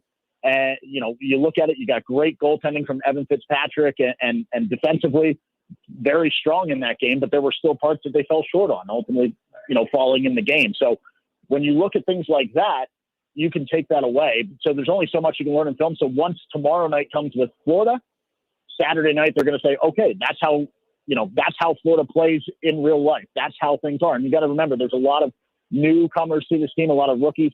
So once they get that first playing experience against a new opponent, then they start to settle in right away. You really have to. Mark Shelley is the voice of your Greenville Swamp Rabbits. The Rabbits back home tonight against Jacksonville, tomorrow at 7:05 against the Florida Everblades. And then on Saturday, November 13th, versus Florida again. And Saturday, a big night for a number of reasons, Mark Shelley. First and foremost, for the nerds amongst us who also love hockey, it is Wizards night there at the Well, which means that it's Harry Potter theme night for the Swamp Rabbits game. One of the bigger promotions you guys are putting on this year.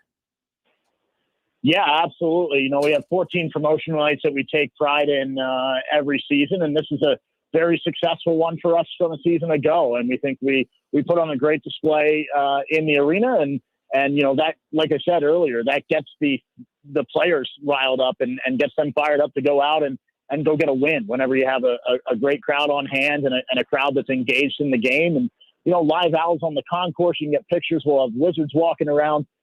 Just a great night. And same as last year, too. The arena is sectioned off. So if you're a Gryffindor, you sit in these couple of sections. If you're a Ravenclaw, you sit in the other side. So you sit in your house, you compete for the house cup. It's a great night. And then, the next weekend we have Space Jam night on the 19th. So there's a lot of jam-packed things that we're getting ready for, and it all starts on Saturday with Wizards night.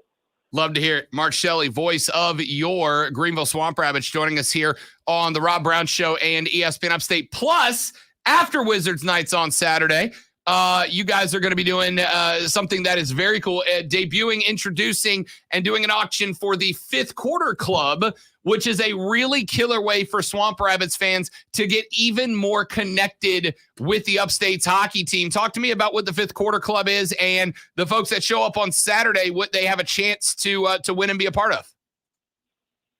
Yeah, we're really excited about this program, and we're hoping to grow the Fifth Line Club just from here on out. This is our first year doing it, and it's a club that lets fans be a part of the team rather than sitting and watching the team. And as a fan, you always say we, but this is an opportunity for fans to actually say, I'm a part of the team and be on the fifth line. And what you do is you come in and you bid on a player, and it's not like a jersey auction where you just get to take a jersey home. You are becoming basically a sponsor to this player and bringing them into your family and becoming a part of their professional hockey journey and taking them in. You get exclusive access to meet with these players and do things with these players and walk away with a jersey, exclusive events that are just for Fifth Line Club members. So we're really excited about this program. And yeah, Saturday night, you and I are going to have a big part in that, trying to get these guys to have some local families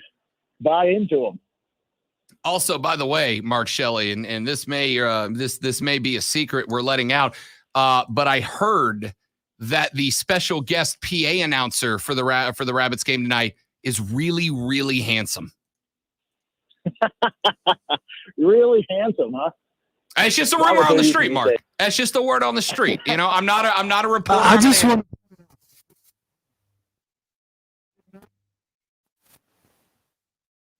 Mark Shelley is the voice of your Greenville Swamp Rabbits. The Rabbits are back at the Well. They are there tonight, 7:05 against the Jacksonville Icemen. The Florida Everblades tomorrow at 7:05 and Saturday at 7:05 against the Everblades. Saturday is Wizards night. It's a Harry Potter themed celebration. And then afterwards, the auction for the Fifth Quarter Club, where you can get hooked up with the Rabbits and become really a part of the team, a part of the Rabbits family. Going to be a great weekend for the Rabs.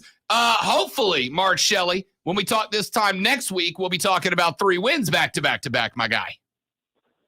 Absolutely. That's the way to do it. So we'll see you tonight, Rob, and we'll see everybody tonight that's coming out to the game. We're excited for it. Love to hear it. That is Mark Shelley, voice of the Rabbits. All right, big dog, have a great game tonight. We will talk to you next week, my guy. Sounds like a plan, Rob.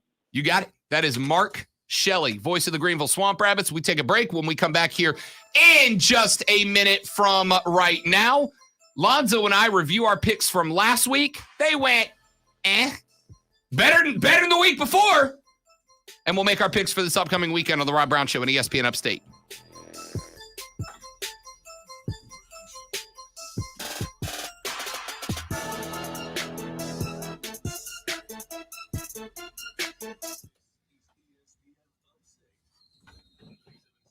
Texture says Mark Ryan's doing the PA for the Swamp Rabbits. Mark's been texting the show a lot this week.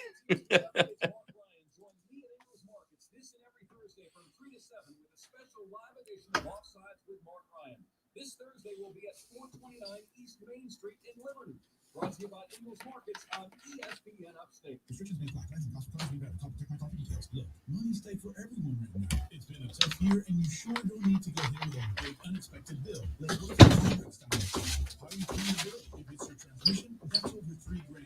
Your engine up to $6,000. Even minor repairs. Oh, turn off Mark's tag. If you have a car, truck, or SUV that's $19.99 or more, you can stop. 0 for 1. Right now. That's right. With Protect My Car. Yeah, it was ugly.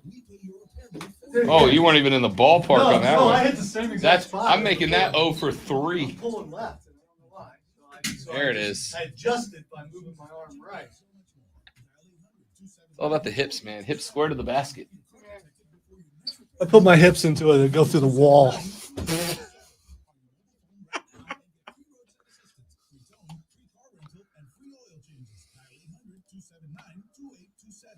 never pay for car repairs again. Dial 800-279-2827. Welcome to AutoZone. What are you working on today? So it's about time for an oil change? We've got what you need.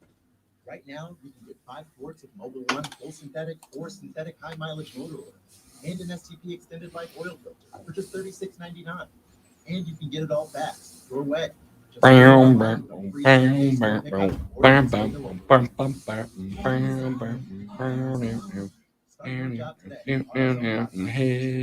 Hey. It takes 2 to make it out of sight. Do. Both shots at the same visit. Learn more at cdc.gov/vaccines. New FanDuel fantasy players. Your day is about to get 20% better. Start playing fantasy this football season, and FanDuel will give you a 20% bonus on your first deposit, up to $500. That's a big-time bonus, and all you need to do to claim it is make your first deposit. If you've never tried FanDuel, now is the perfect time to jump in. You'll love playing fantasy football on FanDuel. Not only is it easy to start, but you can set new lineups every game day, keeping the action fresh all season long. There are many types of game formats to choose from, and you can even play private contests with your friends. There's an awesome slate of games on hand this week and every week. So what are you waiting for? Get in on all the excitement and experience season-long wins without the season-long waits. Sign up today at FanDuel.com/play. Come and get your love. Come and get your love. Come and get your love now. FanDuel.com/play. Age and location restrictions apply. Bonus issued as non-withdrawable site credit that expires after 30 days.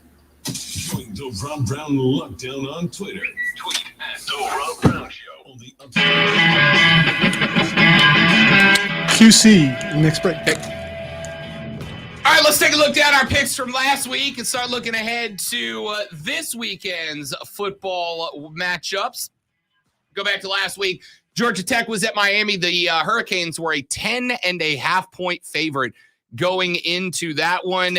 The Hurricanes would end the game with a dub over the Ramblin' Wreck of Georgia Tech, but only by a tray, 33-30 Miami. That's a win for Rob and L for Lonzo, who thought they'd cover. Clemson was -4.5 at Louisville. It took them the whole game, but 30-24, that's a 6-point victory, a dub for Rob and L for Zoe. Indiana At Michigan, the Wolverines, a 20.5-point favorite. Lonzo bet with the heart. Said that Michigan will win, but not by 20.5. They did 29-7, so a dub for Rob and L for Zoe. The University of Florida at South Carolina. Florida was a 19.5-point favorite. You know, I'm seething over here. It took me like an extra pick before I really got what you just did. Florida minus 19.5 at South Carolina, and the Gamecocks work the Gators 40-17. Rob and Lonzo both pick up a W, as we both had the Gamecocks to be inside of 19.5, not up that many. Penn State minus 10.5 at Maryland. We both took the Nittany Lions to cover up 10.5, and they did 31-14. Mizzou at Georgia. Dadgummit. If Mizzou doesn't get a late garbage field goal in this one, Lonzo, Georgia wins 43-6, but the spread was 39.5. I took the dogs to cover, and if they don't give up that fourth quarter field goal to Mizzou, I win this bet. That one stung a little bit. Lonzo gets it right. Rob takes an L. Ohio State minus 14.5 at Nebraska. How about Scott Frost getting an extension at Nebraska? Big Ten is a tough conference to play in. It really is, and he's doing a fine job. 26-17 Buckeyes win over the Cornhuskers. Both Lonzo and I had the Buckeyes to cover 14.5. It was close, but they didn't get it done. The Cowboys of Oklahoma State minus 3.5 at West Virginia. Lonzo, I bet on the ears all season long. I was 8-1 against the spread with them coming into this weekend.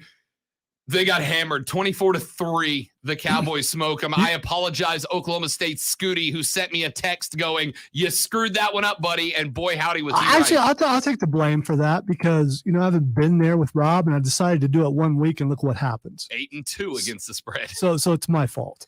Auburn was at Texas A&M. The Aggies were 4.5-point favorites. Lonzo and I both thought the War Eagle Tigers would give them a better game, 20-3. Auburn couldn't find the end zone in that one. A couple of L's there.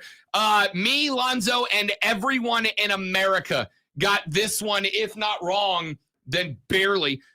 Denver at Dallas. The Cowboys 10.5-point favorites, but they lose 30-16 in a game that Fox Sports left early because the Broncos were killing the Cowboys. Dallas finds a couple of touchdowns late. 30-16 your final, an L for both of us. Does that open the score when they cut out?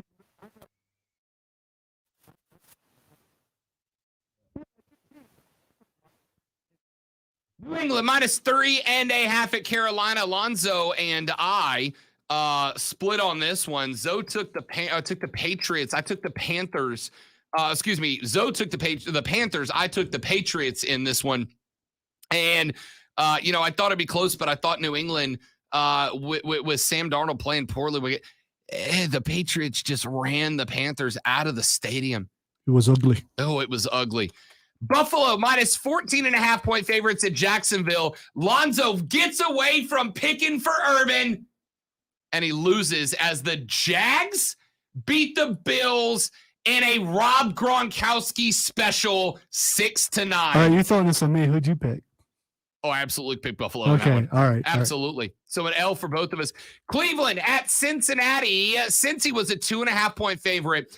I thought, with all the drama, that Cleveland would get it, or that Cincinnati would find a way to get it done. And I said the OBJ cloud is gone. And you were right, Jack. And they're going to play lights out, and that's what they did. 41-16 Browns over the Bengals. Lonzo picks up a win. I pick up a loss.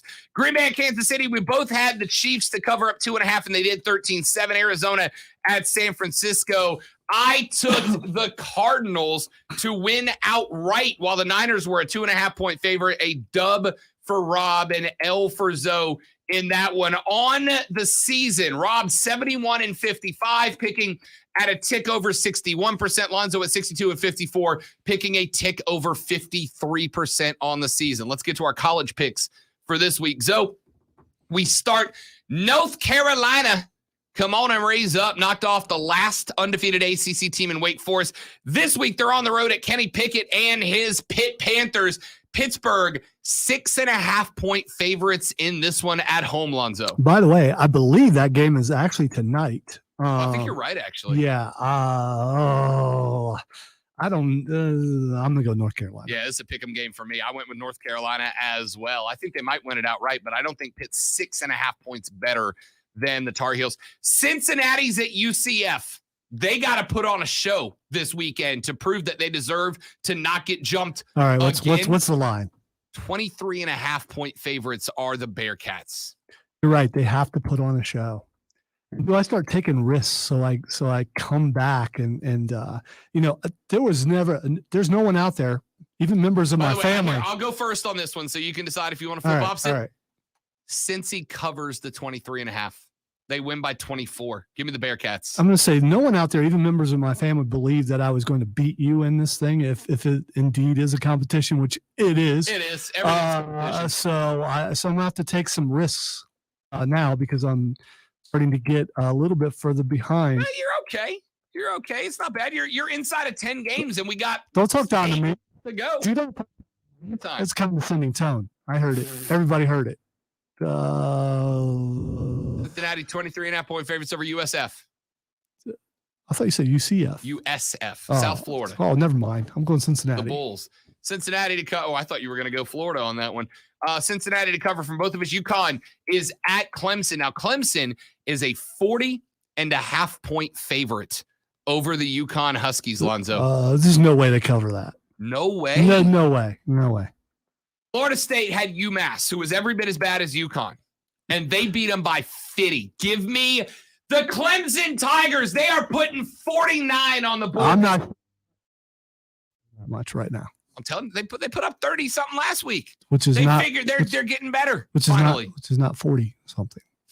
40.5-point favorites. You taking? I'm just not picking Clemson. You taking UConn to be inside of 41 points. I'm like a lot of Clemson fans who were front runners when they were front runners. Now I don't have to pretend like I think Clemson's going to win and just go ahead and root against them. Gotcha. So yeah. All right. Lonzo says he's going to take UConn to be inside of 41 points. Michigan is at Penn State. The Wolverines, a 1.5-point favorite here, Lonzo. Wow, that's kind of a slap in the face for Michigan, isn't it? 1.5 points. Only 1.5. They're like the fifth or sixth team. Fifth or sixth team ranked in the yeah. Bravo. 1.5. Michigan covers 1.5. Michigan. I got Michigan covering 1.5 as well. Oklahoma's at Baylor. The Boomer Sooners undefeated. Part of the reason that they may be ranked as low as they are, only a 5.5-point favorite in this one, Lonzo. They cover 5.5 at Baylor. Oh, absolutely, they cover. All right, OU say we both in that one. That one down. Mississippi State is at Auburn as we head towards the end of our college picks for the weekend. The Mississippi State Bulldogs are 5.5-point underdogs at Auburn, coming off of a miserable performance that they couldn't even find the end zone, the Auburn Tigers. Lonzo, you're up on this one. Just because it was someone's birthday this week, I'm going to go with Auburn. Giving Aubie a little love, says Lonzo. I'm going to agree with you. Last time I pick Auburn if they fail the spread, though. Last time I pick them if they fail the spread. You hear that, Keegan? It's all your fault. Last time I pick them.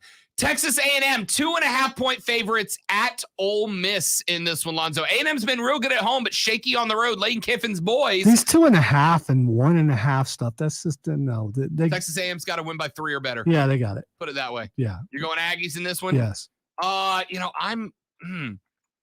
These are the games. I'm going on a risk here. I'm taking Matt Corral, Lane Kiffin, and Ole Miss. These are the games that A&M has been shaky on the road at Mississippi teams. These are the games they've been a little shaky at. A little shaky.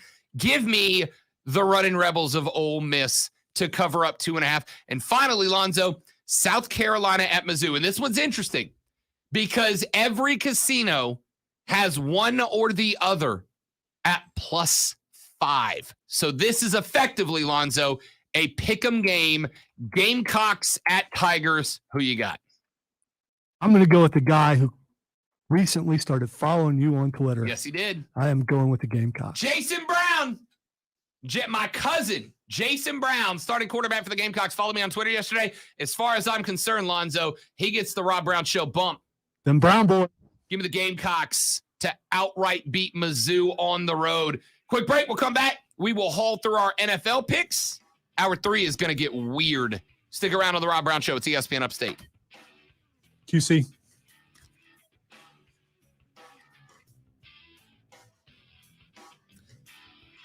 Tell you about my friends at QC Kinetics, ladies and gentlemen. QC Kinetics wants you to be able to live your life without pain and, more importantly, without the fear of pain. And it doesn't matter. It doesn't matter where that pain is. If it's in your neck, if it's in your shoulders, your lower back, your hips, your knees, your ankles, QC Kinetics offers non-surgical regenerative therapy that helps your body heal and restore that connective tissue inside of your joints so that you can feel better, faster, naturally. You don't have to go under the knife. No drugs, no anesthesia, no surgery. You go in, you meet Dr. Richard Schaefer, MD, you get the therapy, you're right back to your day-to-day life. That connective tissue begins to heal, repair, restore itself. The inflammation goes away. The joint pain goes away. And it's real simple. Go to QC Kinetics, QCKINETIX.com, or call them at 864-448-3772, 864-448-3772. Mention the Rob Brown Show and get that first consultation for free with our friends at QC Kinetics.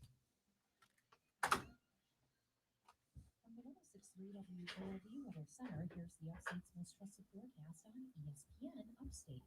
These scattered rain showers here this afternoon. Cloudy skies, a high around 59. Tonight, chance for showers and storms, low 52. Friday, mostly sunny, high 67 degrees. Saturday, sunshine, high 60, and Sunday, sunshine, high 56. I'm meteorologist Jennifer Luchitsky on ESPN Upstate. Currently, it's 57.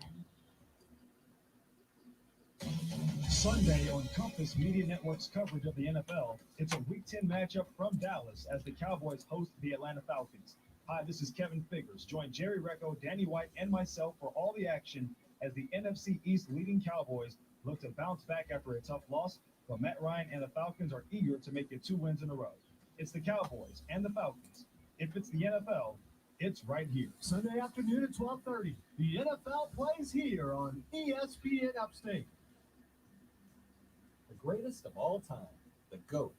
Most of the time this comes up when speaking about sports, but let's talk about your future wife. She is the GOAT in your eyes, and when it's time to make her your wife and Skatel her you truly love her, Skatels will be there to guide you through your ring buying journey. Free customization, financing, and a lifetime warranty are all part of the Skatels experience, one you truly will appreciate. Start your engagement ring journey at Skatels Jewelry. Apologies to the stream. Rob and I are a little bit sluggish during break time because it's a little warm in here. It is warm in and here. It's that the wrong day to wear a damn hockey jersey. It's the I want to take a nap kind of warmth. It's not quite hot, but it's just enough where you're like, you know what? I could go to sleep for a couple hours. Oh, we got the stream. The stream's lighting back up. We'll see. Brandon says Penn State and Baylor both get big home wins. Book it. Ooh, little Penn State over Michigan action. I hope you're right. 16. I hope you're right. He said Oklahoma's going to be exposed before the end of the season, maybe twice on the road. I don't know, man. They made the switch to Caleb Williams, and they've looked better. By the way, the rumor is. Thank you, Steven, because I need that because I'm still on the fence. Go ahead. The rumor is that Lincoln Riley, I forgot his name, Lincoln Riley, head coach of the Boomer Sooners. It's because of the heat in the room. That is, yeah. Yesterday, somebody was doing it because it's flight tracker season. You know, we've gotten to the point where we track the flights from college town to college town. Rumor is there was a plane that left Baton Rouge, went to Oklahoma, and then left Oklahoma and went back to Baton Rouge. And so people are speculating that LSU may be talking to Lincoln Riley to bring him over from Oklahoma. I don't think he makes that jump, right? Oklahoma's in a better place than LSU right now, right? Yeah, that's not real. It's kind of a lateral move, I guess. I don't know. I think if LSU was at the top, it's a better job. I think it could end up being a better job, but right now today it's not. Where can you recruit better? I think where you already are, and where you, especially if you're looking for quarterbacks. I mean, he's got a reputation of putting quarterbacks in the NFL. Yeah.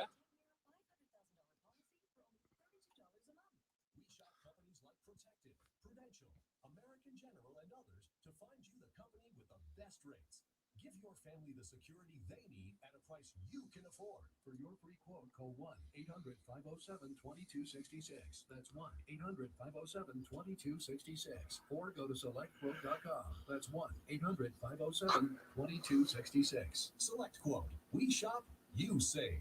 Get full details on the example policies at selectquote.com/commercials. Your could vary depending on your health, issuing company, and other factors. Not available in all states. There's the rest. And then there's the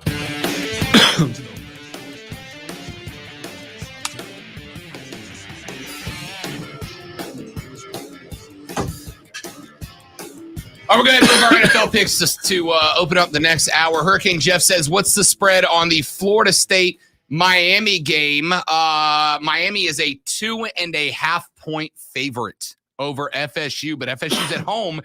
This is interesting, Jeff, because this means that Vegas thinks with Miami being a 2.5 point favorite, FSU gets 3 for being at home.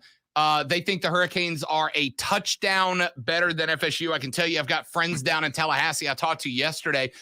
Initially, I was actually going to go down for this game, but I got too much going on. I can't make it, unfortunately. Tallahassee is packed right now.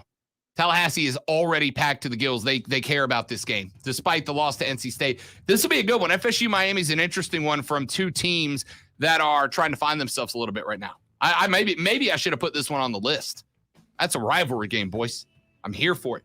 What else we got? Clemson can't even count that high. No way they cover. Facebook.com/ESPN 1 Cal, Upstate. 2 Cal, 3 Cal. Oh, Facebook.com/ESPN Upstate, Twitter.com/ESPN Upstate, Twitter.com/The Rob Brown Show. Join the live stream. Come chat with us. Brandon and Orion and Steven and Keegan, they're all in there. NFL picks next. And then I've got one of the weirdest story in sports in a minute coming up after that on The Rob Brown Show, ESPN Upstate.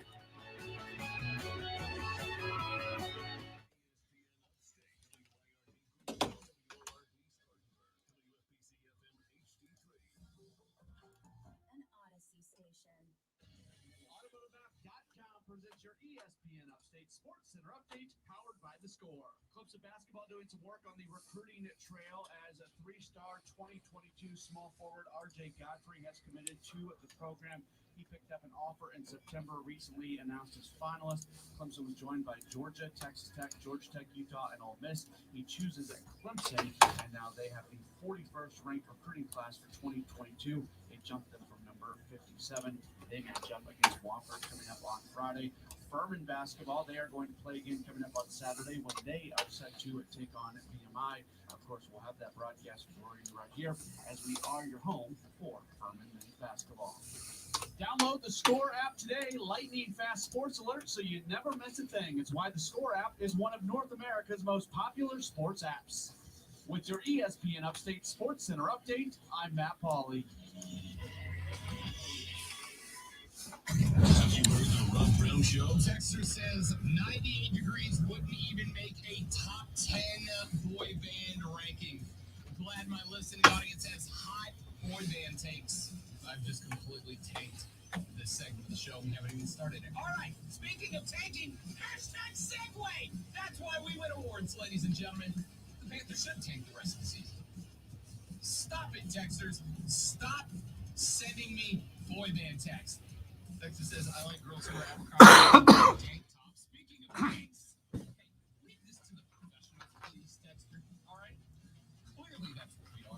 Another Texter says, we will get through this segment step by step.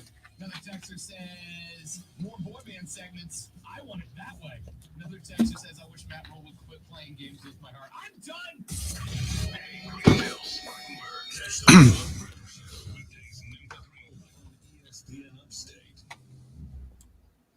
It's the NFL on Sports USA, and we're at historic Lambeau Field as the Green Bay Packers host the Seattle Seahawks. Rodgers and the Packers know how to get the job done with Jones, Cobb, and Devontae Adams.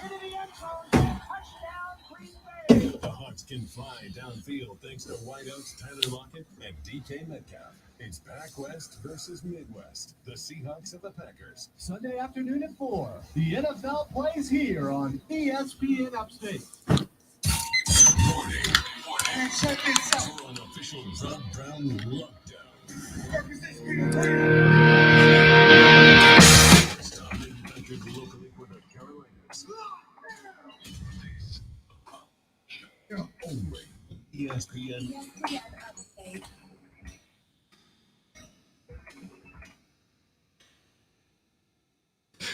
So a couple of things.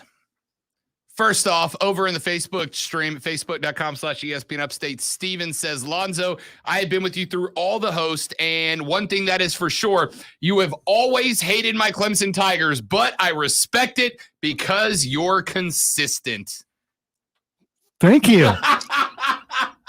That's the nicest thing anybody's ever said to Lonzo. Also, I just got this. You know who Bill Burr is, the comedian? I'm well aware. All right, Bill Burr. He was in The Mandalorian. He was in The Mandalorian. Couple That is times. correct. Yes, he was. Bill Burr is a comedian, and he's on tour again. But as a lot of comedians are doing now, especially since so many smaller venues are still COVID restricted, in order to make sure that they can control the amount of tickets that they're putting out. Bill Burr is doing a show in Montreal where the Canadiens play, right? And the Canadiens informally are known as the Habs. They call them the Habs. And in order to buy a ticket to a Bill Burr show in Montreal, Quebec, Canada, you have to put in the passcode, Lonzo, Habs suck. He is making them insult their own NHL hockey team in order to get into his concert. I love it. Sports are the best. So you really got to want to go see him, and Yep. I get that. That's I respect it. All right, let's get our. Could you do that? If it said Saints suck, could you do that to go see someone you want to see? Maybe not necessarily him, but somebody else that you really want to see. I mean, I really want to see Bill Burr. I like Bill Burr. But he's funny. He's a little Tarantino heavy, I would say. Tarantino heavy. He's just decapitating people on stage. No, you mean language-wise? Yeah, the use of one word in many different. Yeah, I know. Don't bother me. I'm in. Let's talk our NFL picks out of the way, shall we? Cleveland is at New England. The Patriots, Lonzo, 2.5-point favorites over the Browns at home in Gillette. I'm gonna straight up say it. They smoked me last weekend. Lonzo said the OBJ fog has lifted. I believe him. Browns over the Patriots straight up. The Patriots are 2.5-point favorites. Who you got, Zoe? Browns, Pats. I am there with you. I'm going with Browns. Rolling with Believe Land. I like it. Here's another fun one for you. Atlanta lost to the Panthers 2 weeks ago. Went down to New Orleans and beat the Saints, albeit without Jameis last weekend. The Dallas Cowboys are at home, Lonzo. They're 9.5-point favorites after the whooping they took at the hands of the Denver Broncos last week. You Falcons inside of 9.5. You got to believe last week was an anomaly. It was a bad game because in the end, all these teams, even the worst NFL team, is still an NFL team and perfectly capable of beating any other NFL team. Jacksonville has showed that. The Jets have showed that. Now Denver has shown that. I think it's an anomaly, and I'm going to go with Dallas to cover on this. Going with the big D, and I do mean Dallas. We're both taking them. I'm not picking Atlanta. It's just not happening. Buffalo, Lonzo, they have the 9-6 loss, nice, to the Jacksonville Jaguars last weekend, are on the road at the New York Jets, but they are 12.5-point favorites. Lonzo, are the Buffalo Bills. The Jets have found something lately, and they're playing a lot better, but Buffalo's mad. Buffalo is mad at covering for sure. Okay, taking the Bills too. I was like, no, he's not. No, he's not. No, oh, he's not. Okay, cool. Tampa Bay at Washington. The Buccaneers on the road at the Washington football team defensive line is pretty good.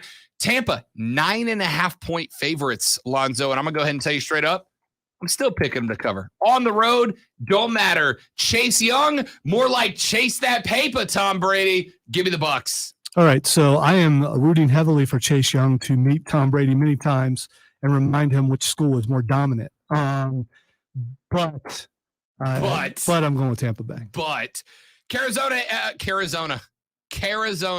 Come to Arizona or Carizona. Carizona. We care for you. Carolina's at Arizona. The Cardinals, Lonzo, today you can get the Cards at -10.5. But a lot of developments in this, one including we're going to get back to here in just a minute. Cam Newton is back on the Panthers roster, and Kyler Murphy was away from practice today. How about Kyler Murray? Him too. Yeah. Both of them. Kyler Murray, it don't matter. They were both out of practice. Murphy kid, he's not talked about a lot, but he's a player. Struggling today. Kyler Murray out. Just blame it on the room. We do not know what this means. We do not know if this is, remember, they've had some players go out with COVID the last few days. We don't know if it's just an injury that hasn't been reported at. We don't know if he just had a day off because he's Kyler Murray and his cousin Kyler Murphy, both out. Can you just host the rest of the segment, please? Yeah, so with the players that are missing, especially possibly really good receivers, and the fact that they may not have their starting quarterback, and the defense on the other side looks pretty good, and there's some excitement around a certain team, I am not going with Arizona. Me too. Here, there's the last one. Talk about that one too. What, Seattle at Green Bay? Green Bay.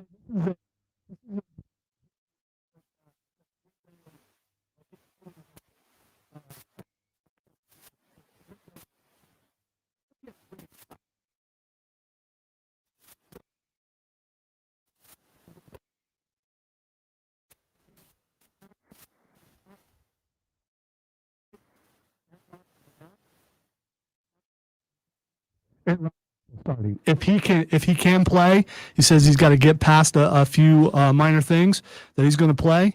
And Seattle got their quarterback back. If they were both healthy, I still would pick Green Bay. And Aaron Rodgers is going to play. I'm going with Green Bay, especially with 3.5. Come on. I know they lost last week without Aaron Rodgers to Kansas City, but Kansas City really wanted them to win. So we'll see. I'm going Green Bay. There, did I carry it far enough for you? I mean, are you good now? You all right? I think so. I got Green Bay too, covering up 3.5. Even if Russell Wilson is back, and apparently he has been cleared to play. Even the best quarterbacks, you don't just roll back out there after missing 3 weeks with a busted up finger and just turn it on. And Green Bay's back to full strength. Unless you're Aaron Rodgers. Unless you're Aaron Rodgers. Give me the Pack. At home. And it's at home. It's in Green Bay. It's going to be cold. It's going to be gross. Give me the Pack -3.5. Y'all. They're frozen tundra. I don't think that's how they talk up there, is it? They do if you're visiting from the south. Texter says, Cam driving the Panthers offense down the field for a game-winning touchdown. Cam breaks free. He's running. He gets to the 1-yard line, and he steps out of bed on purpose, turns around, and gives Tepper and Rule the finger and walks away. That is the type of Cam Newton fanfic I am here for. Ain't gonna happen. You know why? Because even if Teps and Fitz and Matty Ice, Matt Rule all were to say, Cam, this is for this season only, and after this season, we are moving on again. Even if they were to say all of that, Cam still believes he's got 2, 3, 4, 5 years left in the league, and dude is going to do his best. And he's going to do his best, I think, to retire a Panther. Yeah, and I'm just guessing that if you were to do such a thing, you might forfeit the contract you just signed and all the money that which we don't know how much is, but it's probably a decent amount of money. You don't birdie that kind of money away. Correct. But I think it will be future money, right? Like, I think it would be future money. I think it would be the money, whether it's an extension on the contract, whatever the contract. I still, by the way, still haven't seen. Cam Newton's been signed for 2 hours and 13 minutes now. And I still have not seen what the agreement actually is. We don't know. It might be for the rest of this year, and it might be league minimum. We don't know, with incentives for, what he does on the field. Yeah, I still have not seen. NFL.com has not reported it. Rappaport, who had the scoop, has not broken it yet. We have not seen what the contract looks like right now. We know that the Panthers agreed to terms with Cam Newton, bringing the number 1 overall pick back to Charlotte pending a physical. Sam Darnold's out 4 to 6 with a shoulder injury. The only other quarterbacks on the active roster were P.J. Walker and recently acquired Matt Barkley, who I suspect will now be sent back down to the practice squad for the Panthers. 139 NFL starts for Cam Newton. And we'll see. 9 seasons with the Panthers, 29,041 yards, 182 touchdowns, 58 on the ground, has the team's all-time leader in all 3 categories, and he's also 3rd on the team's all-time rushing list. The quarterback is 3rd on the all-time rushing list with 4,806 rushing yards, trailing only Jonathan Stewart and D'Angelo Williams. Also, the NFL's all-time leader in rushing touchdowns by a quarterback with 70, 12 of which came last year in his 15 starts with the Patriots of New England. So that one's settled. That one's official. And again, we are having reports coming in. We have reports coming in that he will start on Sunday against the Arizona Cardinals. What is happening right now? Against the Arizona Cardinals. He will get to start this Sunday. I have not seen that officially reported by any of the Charlotte media. Doesn't mean it hasn't been. It just hasn't come across my eyeballs yet. As soon as it does, I'll let you know. But it's Thursday. And you know what that means. Coming up next, Lonzo's Fight Club, your home base. Can you just intro your own segment, please? Coming up next, Lonzo's Fight Club, appointment listening on a Thursday on the Rob Brown Show. You're listening to ESPN Upstate.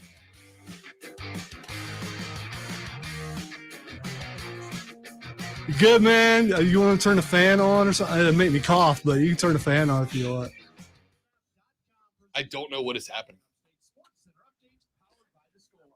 Is your underwear slightly moist? Because that would.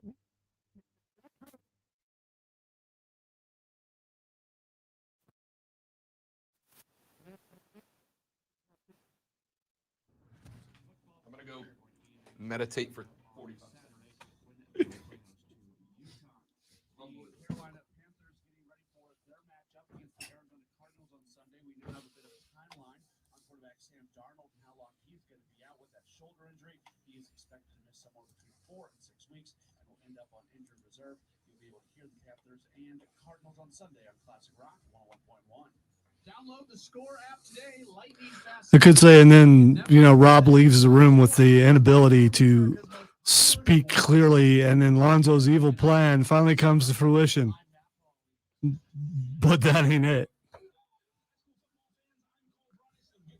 I'm sure he'll get it together.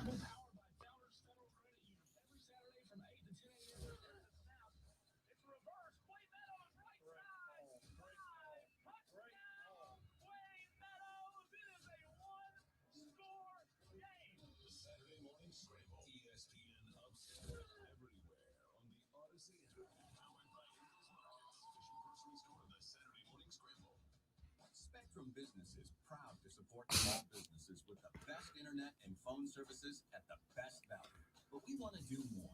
So now, for a limited time, get 1 month of services for free. That's right, 1 month on us. Get 200 megabit per second internet and business phone, and even TV, all free for 1 month, plus free installation. Call 855-757-4544 or visit spectrum.com/business today. Restrictions apply. There's nothing worse than coming home from a cold day to find out that your heater isn't working. When this happens, you need an HVAC company you can trust. A company like Priority Heating and Air. Their HVAC specialist will give your system a thorough check. I have sat cross-legged on the floor. I have woosad. Little cool air. Little cool air. and you're hosting the segment. So look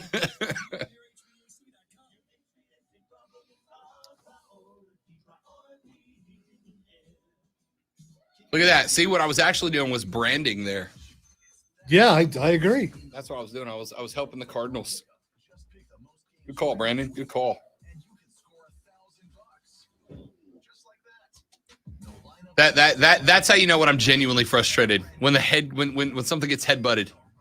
I've never head-butted anyone or anything other than this microphone, I don't think. You should try it. It's a life changer. Yeah, concussions can do that. They can. They absolutely can. I can give you some suggestions about who to try your first headbutt on. I'm sure you could. Cam Newton contract terms: $10 million for the rest of the year, includes $4.5 million fully guaranteed and $1.5 million roster bonus, according to Shefty. So even though he's reading what they told him to say, it's probably accurate. $10 million for half of a season. Yep. That's not bad. If you can get that. No, not at all. I'll tell you right now, I'll play 10 years for $10 million. I'm cheap. What would be the amount of money you would take to only be a practice squad tackling dummy? Like, your only job is to be the fake running back to allow NFL players to practice tackling.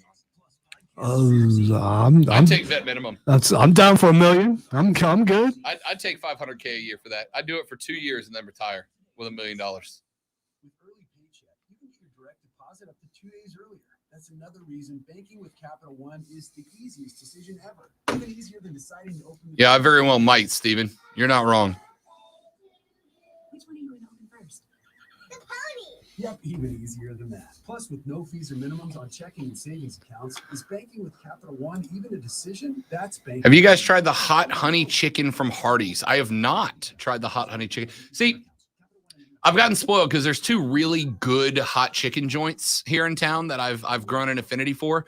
Rocky's and Prince's, which is at Yeehaw Brewing downtown. Both of those places have really good hot chicken.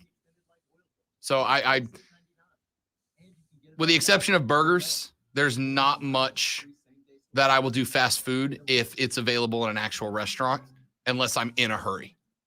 But I'll try it.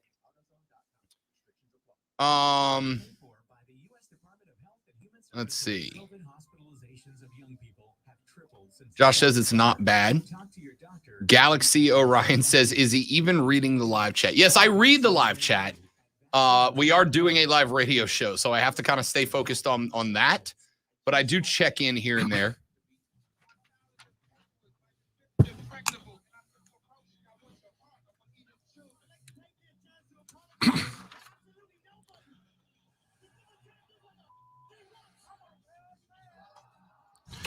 Welcome into the Fight Club.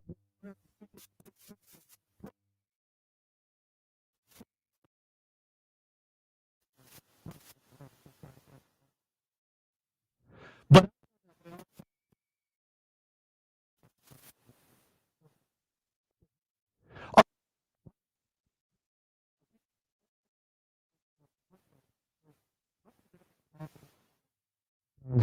what a great card that was last week. But we will talk what's coming up this Saturday, AEW Full Gear.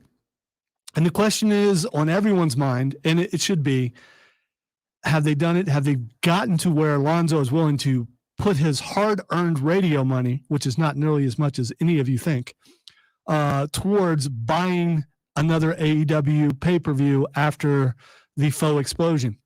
You're still mad about that? Been a year and a half. What is one of my that you've given me? Colonel Grudge, Yes. ladies and gentlemen. Yes. Colonel Grudge. He does not let him go easy. That was not a, that he saw that. It wasn't like he just thought that up.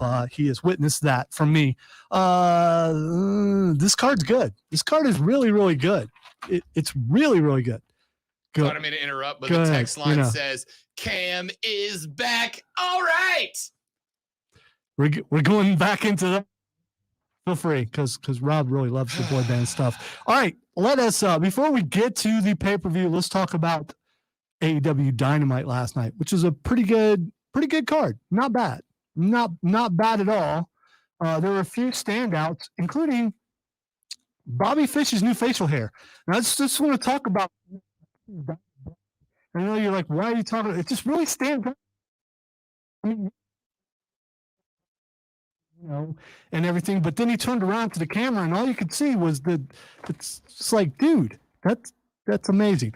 But so in the in the backstage area, he comes face to face with his old friend, Adam Cole, baby, and makes you think that the rumors, the possibilities of there being a reunion happening, and Adam Cole taking down the Elite from the inside. If you're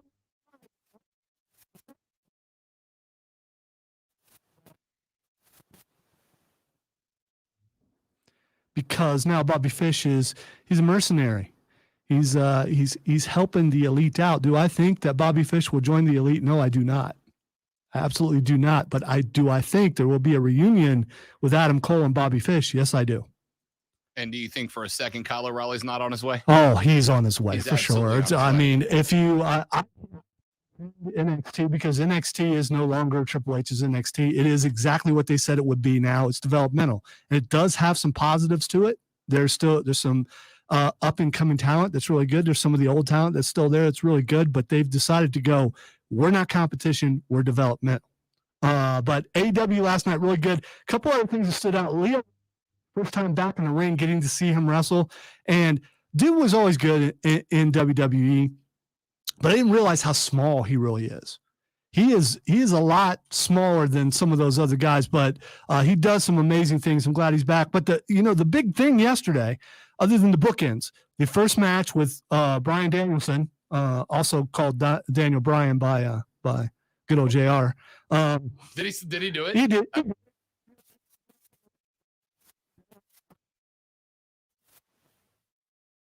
And I got to think of all the live sports, and I know some people are going to take that personally. It is what it is. All the live sports, I got to assume that wrestling is one of the most difficult because you from having done a few local shows, as the announcer or as the play-by-play guy, you go over the script before the show, but what they'll do... Wait, really? So they know ahead of time? So what they'll do is they will give you a script of the matches of the segments, who's cutting promos. All right. But they, at least in the I think I've done 3 different play-by-plays with 3 different small, you know what I mean? Like small little, independents. The problem. Armories, and one was in a high school basketball gym. Gotcha. Right? What they'll do is they'll give you a script, and it's a minute-by-minute rundown of what's going to happen during the show with so-and-so cuts a promo, this is the next match, this match is for this championship, et cetera, et cetera. But on the announcer script, they will actually leave off the winners so that you can react to what's happening. Now, I don't know if they do that at the WWE level, at the AEW level. I hope they do, because it adds authenticity to the play-by-play if you do that. If you are a wrestling guy like Lonzo and I, who watch, and JR still watches WWE to keep up with what's going on, because he's a part of the brain trust of AEW. We spent... Plus, he's constantly on dark side of the ring, True story. throwing people under the bus. But many whom deserve it. Yeah, I agree. He spent 13 years, as did the rest of us, calling this kid Daniel Bryan.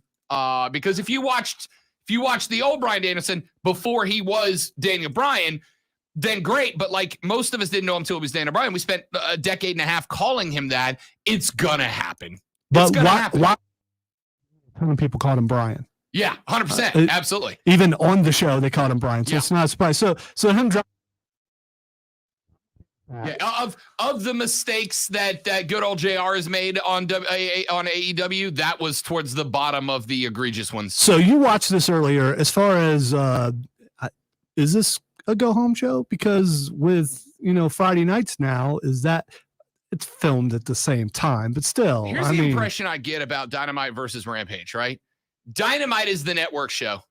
Rampage is the show where Tony Khan's like, let's let the wrestlers have a show, right? Like, let's let the wrestlers put on the show that they want to put on, which is why AEW feels much more like a wrestling show and Rampage feels more like wrestling that is filmed for a show, right? Like, it feels more like an indie show where the wrestlers are in charge of the content. And I'm here for it. I love that you have a little bit of both. Yeah, I think last night was the go-home show for All Out. doesn't mean we're not going to get some really good stuff on Friday. Plus, say what you want, Punk Kingston is going to be incredible. All right, so let's go ahead and start off with that match as far as the matches that are coming up, because I was going to go there and talk about how lame this is.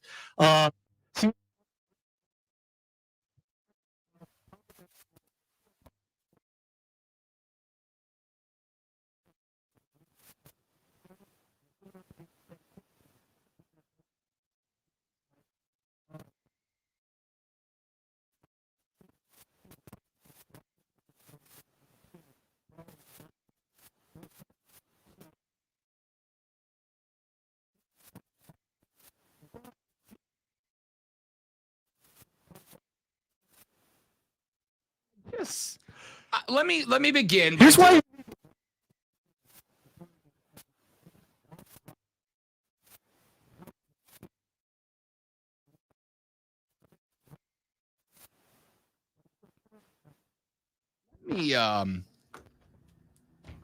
Let me start by acknowledging, which Zoe will require that I do, that yes, I am an AEW stan, as the kids say. All right, I'll throw that out there. I still don't understand that, but go ahead. I will still throw it out there. You don't understand what that word means? Yeah, I'm just why it's a thing. Because why is it a thing? Do you remember the old Eminem song, Dear Stan? No. Okay, there was an Eminem song named Dear Stan. It was about this.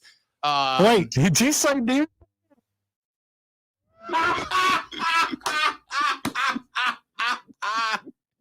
There was an Eminem song called Stan, which was written from the point of view of a guy who was effectively a stalker of Marshall Mathers and was writing him all these letters, and because he was an over-the-top fan. And so because of that song, now fans who are bigger than fans are called stans. Thank you for the explanation. Yes. You know, you could be just making this whole thing up, No, but I appreciate that. I'm glad I have that level of power. Anyway, so He says as he adjusts his throne. I just want to make sure we're good.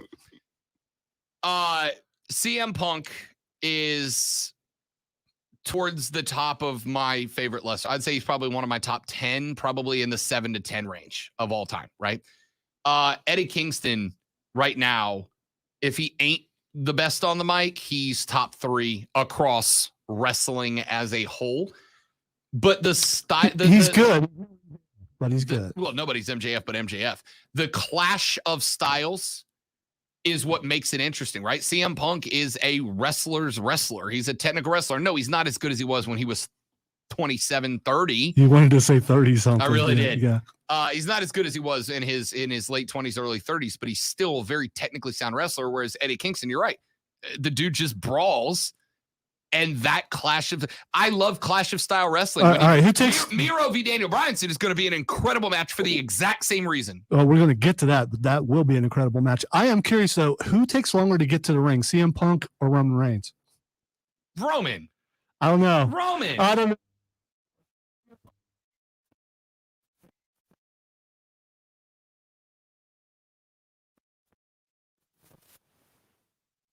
Whereas Roman just comes out and glares menacingly for 33 minutes while his music loops twice, while Heyman stands behind him awkwardly holding the belt. All right, so I think we're going to have to start timing these because I think they're about the same. And the thing is, you like both of them, so it's not it's not a matter of that. I absolutely do. All right, so CM Punk. I love Eddie Kingston, and I won't be shocked if they end up having I don't know if they'll do a funky finish in this, but Punk wins. Yeah, I agree. Punk wins. I don't think he should, but he will. All right, let's see. Christian Cage, Jurassic Express versus the Super Click, Adam Cole and the Young Bucks. Now, this match, of course, will have a lot of high flying to it. It will have some painful things happen when Luchasaurus gets in there and gets a hold of somebody. I'm going with Christian Cage and Jurassic Express to win this match, though. Not me. It's going to be Young Bucks and Cole, unless and I don't think is where is O'Reilly right now? Still in NXT. All right. Yeah, because he was on NXT Tuesday. So there's no chance of a surprise. No, because here. he's building a tag team with an ex NFL player, Gotcha. tight end guy.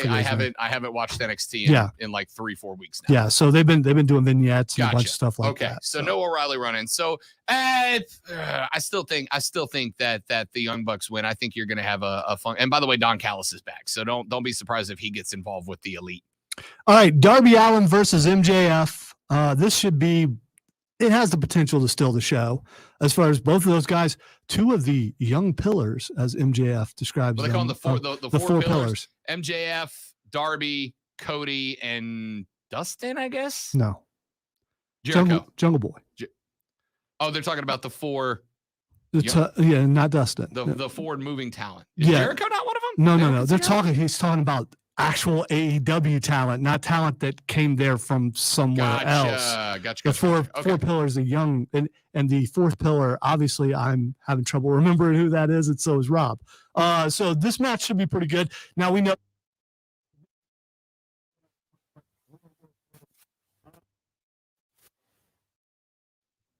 I can't see MJF losing. I just can't. I hope he does. I hope Darby Allin wins, but I don't think he will. I think MJF wins this match. I think Darby wins. I think so. Here's the thing. It's not just that MJF, if we're going to do the classic, the bad guy gets his comeuppance in the end.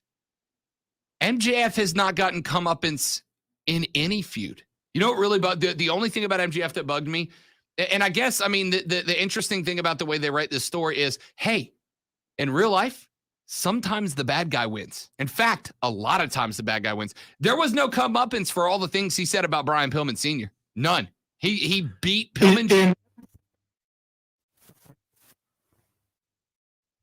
There was no comeuppance for everything he said about Pillman Sr. and Brian Pillman Jr.'s mom and sister and all that. There was none of that. Yeah, they just moved on afterwards. They just moved on because sometimes the bad guy wins.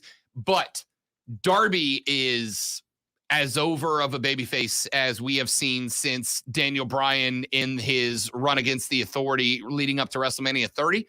So I think Darby's the first guy that hands MJF a loss. Unless Wardlow gets himself involved again. I hope you're right. And if Wardlow gets himself involved, it will be to cause MJF to lose because they're starting that rift between them. He's talking down to him, all that kind of stuff. I found it interesting that Wardlow came out last night sans MJF and not even references to him or anything, right? Yeah, and dominated the match, of course, because that dude has the potential to be one of the biggest, the best big man that they have. All right, the next team championship match between Lucha Brothers and FTR. I will say, I don't like FTR. I've let that known that I don't like FTR. Just their attitudes, and maybe it's because people around here like them so much, and me being me makes me not like someone because everyone else does. Last night, that match, it was Dax wrestling last night in a singles match. That was an excellent match. That was an excellent match. It was very, very wrestling good. Match. Exactly what it was. It was a really good wrestling match. And I enjoy, when I call him Neville, but when Pac smacks you so hard that your chest bleeds, and all I can think of is, man, did he cut his nails? Is that what happened there? I'll tell you. As soon as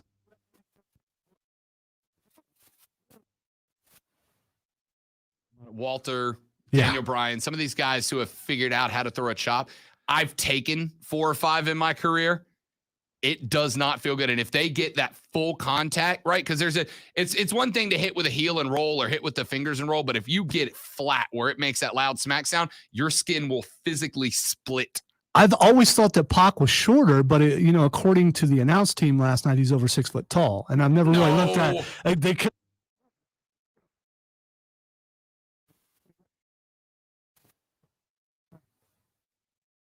5'8" build, Okay. which means he's 5'6" and a half. All right, so that dude ain't 6. JR. More.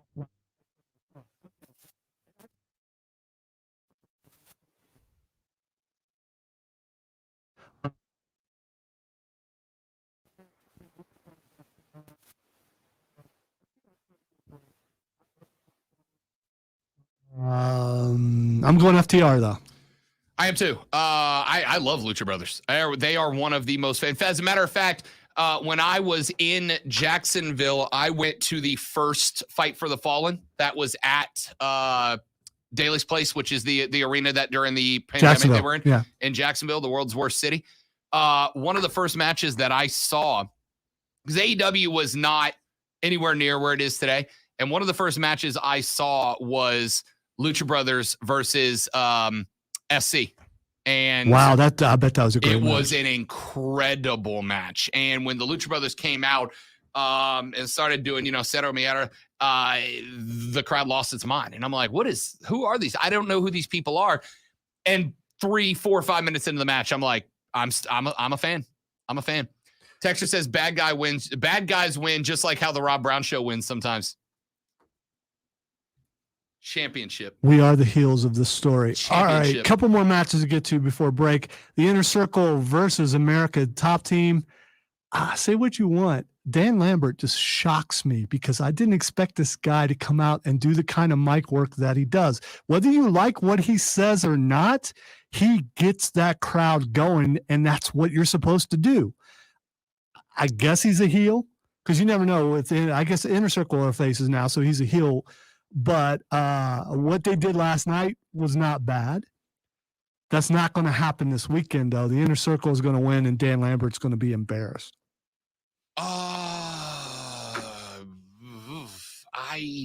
Wow, we're just going opposite on everything today. Just about. No, I think the Inner Circle's got to win. The Inner Circle has better wrestlers. Yeah. As far as that goes. But if it was a straight up. Yeah, they win. What I'm curious about is if they let it devolve to that, right? Like, do they let it devolve to where it's not so much wrestling? I believe it is a street fight. Yeah, a bunch of MMAers beating up a bunch of wrestlers and kind of take the kind of kayfabe. I was worried. There were chairs and there were kendo sticks, and I was worried that the MMA guys don't know how to handle a kendo stick and might actually. I don't know those things sting. I don't know personally, but Rob does probably. But I think if they're handled wrong, you could probably really hurt somebody with that. So they're not as bad as you'd think. I know it's the three things together. What they're used for, I didn't know this, just in case you didn't know. What they're actually used for is they're actually used for testing the sound in an open arena, right? Because you hit it on things and you know what the sound a kendo stick makes. So you set your mics up and then you hit it on different things around the arena to make sure you're getting good readings and level volume from all the spots. And then it turned into also you can hit people with it. They definitely sting, but it's not like I would rather get hit with a kendo stick repeatedly than take another chop across the chest. Well, and you definitely would rather have one of those than a leather strap. So you going with Inner Circle or are you going with Top Team? Yeah, I don't know. Flip a coin. I'll go Inner Circle. All right, we got 3 more matches to get through. All right, Miro versus Bryan Danielson. This should be, in my opinion, incredible. This would be the best match. Yep. What they're going to do. Nope. And I like that. So I'm going to go out on a limb and guess, but I really, either way, I would not be shocked and probably wouldn't be upset because it's going to be a good match. But I'm going to go with Danielson winning it. You would think, right? Like you would think that this dude was a crown jewel pickup for them to be added to the roster. You'd think they're going to put him in the mix. And by the way, how good was Danielson v Omega in the last one? And how good would him v Hangman or Omega be? Well, when he comes in and he's nearly the best wrestler in the entire organization, and he is. I'm talking about Danielson. Oh, yeah. Man, him and Omega, I'd say, are 1A, 1B. Either way. He's that. What I'm saying, he's that good. He comes in the company and automatically, he's someone at the top who came in that you're like, you have no problem with it because he's that good. Yeah. I'll go, what the heck? Let's keep it opposite day. I'll go Miro. They love Miro as a monster. So do I. The Redeemer strikes. I think this is going to be a Rob Brown 5-star match. I'll go with Miro. Why not? Let's get weird. All right, 2 more matches. Dr. Britt Baker, DMD versus Tay Conti. Britt's not going to lose the belt tomorrow night or Saturday. No, I agree. Yeah. And finally, the championship between Kenny Omega and Hangman Adam Page. Last night, Kenny Omega signs the contract in Adam Page's blood. So good. Yeah, it's just like that's gross, but man, that worked. That works, and that was not planned. There's no way. Turn of Don Callis. Yes. What a solid Don Callis, the camera. Those type of things are often so obvious from a distance. And you and I both had the same reaction when camera guy A had camera guy B and shot. Yeah. My first reaction was, somebody in production's getting in trouble, because seeing a camera, like when you're watching TV and you don't see a camera, you're engrossed in what's in front of you is reality. But when you see a cameraman, it kind of snaps you back into, oh yeah, that's right. I'm watching a show that's filmed on camera. And then they quit. They zoomed in past him, right? Yeah, those and guys. So it genuinely looked like a production mistake. And then it's Don freaking Callis. Those guys wear black.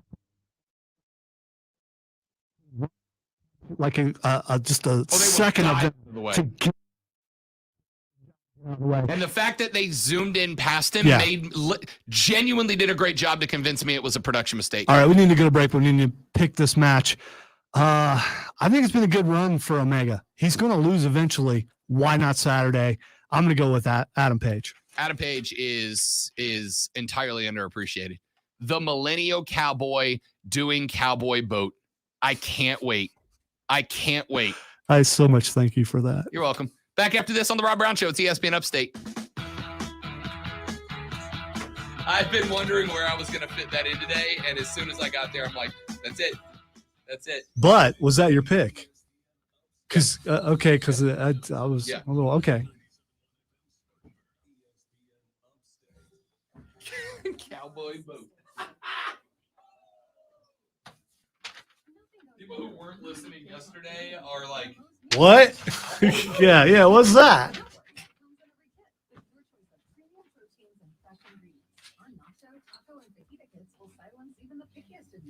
Plus, there's no dish to eat, because when you get a hard day, Moe's meal kits make it an easy night. Order through Moe's.com or the Moe's app.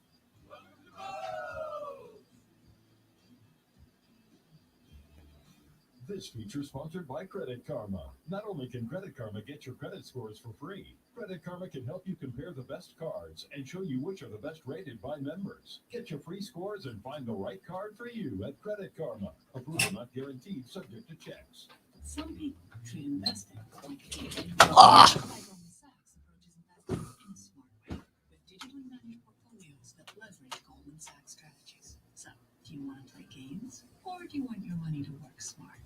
You can money. Visit Marcus.com to learn more about saving, borrowing, and investing with Marcus by Goldman Sachs. Investing involved risk and investments through this bank. Brokerage and investment advisory services by Goldman Sachs and Company, LLC. Member FINRA SIPC. Lending deposits markets provided by Goldman Sachs Bank USA.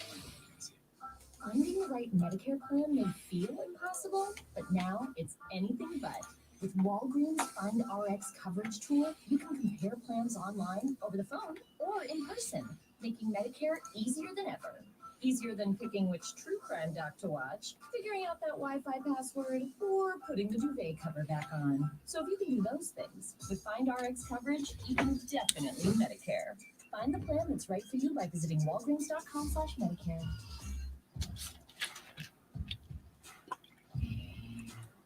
From city streets to back roads, from road warrior to carpenter, there are some things you can always count on, like the reliability, durability, and power of Die Hard, America's most trusted auto battery. No matter where your journey takes you, count on Die Hard to get you started on the road ahead. Available at your local Advance Auto Parts and participating CarQuest stores. It takes 2 vaccines to help protect you this season, the flu and COVID-19. And now you can get both shots at the same visit. Learn more at cdc.gov/vaccines. I love my family. They're funny, sweet, smart, even smell nice. But I hate holiday shopping for them. But ho, ho, ho, not anymore. Because I discovered the perfect holiday gift for my entire family. Skechers. Skechers have affordable, comfortable shoes that will make checking out your gift list easy as pumpkin pie. The kids go crazy for The it. commercial just said, ho, ho, ho, not anymore. This one did? Yes. I don't know if I hate it or like it or not. The fan side of you loves it. The production side of you hates it. Skechers has those too. And they all have the exclusive fits and features your family will love. They've got relax fit, wide fit, stretch fit, arch fit, and even Oh, not anymore.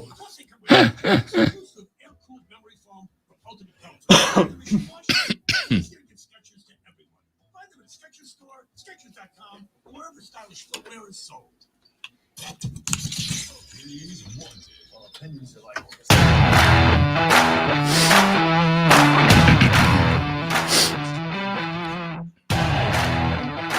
All right, the Rob Brown Show rolls on. I got one thing to say about Shane Beamer real quick, and I'm going to elaborate more on this tomorrow. Beamer took some heat this week because he pointed out that he said a lot of the people who were heaping praise on the Gamecocks after the Florida beatdown were the same people that were, quote, on message boards, end quote, the week before, calling for Shane Beamer and his entire staff to be outed, right? Said that those same people were stabbing him in the back the week before they started celebrating him a week later for what the Gamecocks did to Florida. And a lot of fans are like, oh, man, well, talking smack about the fans. They can have feelings and all that. And I get it, man. That's good. I get it. I get what you're saying. I'm on board with Shane, right? Lonzo, how many Gamecock texts have we gotten in the 2, 3, 4 weeks leading up to the Florida game from Gamecocks fans that were like, I don't think he's the dude. I don't think he's ready. I think he's in over his head. I don't think he has it. Then they come out and smoke Florida. Granted, a 4-5 Florida team that was much overrated from where they were and they got by Bama. And then this week we're texting in and going, oh, yeah, man, Shano's the guy. He's not wrong. Well, let me come at this from a fan standpoint and go, yeah, Florida, completely overrated. Who in the world would root for a team like that? That's just, I mean, come on. Man, they're bad. I'd be ashamed. I'd put my clothes away forever. I could say that as a fan, and I could say something bad about Beamer. But here's the thing. You can say it. You're allowed to say it. Why isn't the coach allowed to say something back? Is he supposed to be above you? Is he supposed to be, is it bad etiquette? It's bad form for the coach to clap back at people who are saying bad things about him? No, I think he has the right to say whatever he wants to say within, certain reason. To the fans and call them out. Absolutely, he should be able to do that. And if you don't like it, you need to examine the things that you were saying that make you upset about him saying something about what you said. And if you follow that, you're a genius. Listen, I've made arguments in a lot of cases before that NFL players, NFL coaches, college football players, college coaches, they have a responsibility to act, I'm going to use this word lightly, better than the average guy or gal out there wearing the same logo on the shirt because they are representatives of or that else you organization. end up on one of those, I'm a man, I'm 40 or exactly something right. like yeah. Exactly right. Or worse, right? Yeah. There is some level of responsibility. That being said, Shane Beamer was not wrong. And I can tell you from somebody who gets text about the Gamecocks most every day, who is following tweet threads and responses, go back and look 2 weeks ago after South Carolina got smoked by Texas A&M. Go back to the Gamecocks Twitter account when they posted the final score and read some of the replies that fans were sending and tagging Shane Beamer in. Go back and read some of those replies and tell me that you would have handled it better than Shane Beamer. He had a point. If you were stabbing me in the back 2 weeks ago, telling me I'm not the guy, I'm in over my head, I can't do this job, then why are you rolling up to high-five me today like you didn't just say that a week ago, right? He's got a valid point. Yeah, I think he's got to be careful about how he approaches it. But there was nothing unprofessional about what he said. There was nothing unprofessional about the way he handled this. I got his back in this case. I really do. A lot of Gamecocks fans were rolling hard on Shane Beamer, and then the next week, oh, my guy, he got it. He figured it out.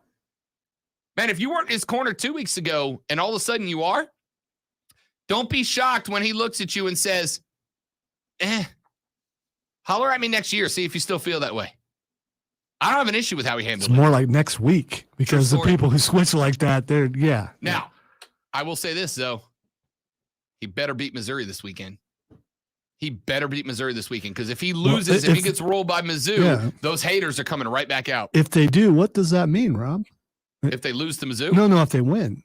I think it means you're exactly where you want to be. No, what record would they have as far as wins go? Oh, they would be bowl eligible. Well, yes, they would which be. we considered a success. And by the way, don't tell me, even though Clemson looked better last week than they have in the past, coming back from behind against Louisville, granted a 500 Louisville team, Don't tell me the South Carolina team that played last week against Florida can't beat Clemson at home in 3 weeks, because they can. We said bowl eligible at 6 wins. They could theoretically, though, be 8-4 when it's all said and done. It's a possibility. Strong one. Let's take a break. We wrap it up with Twitter trending topics next on the Rob Brown Show, ESPN Upstate.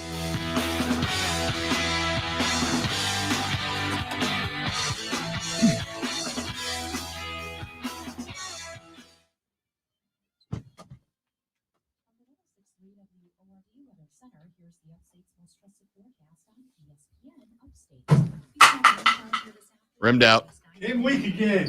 2 for 4 on the day. Not true. That is true. Between you and the, what was that, aluminum foil you were throwing earlier? 2 of 6 on the day. No, 5. 2 of 5 on the day. I would not do that. 3 of 6 on the day, shooting 50%.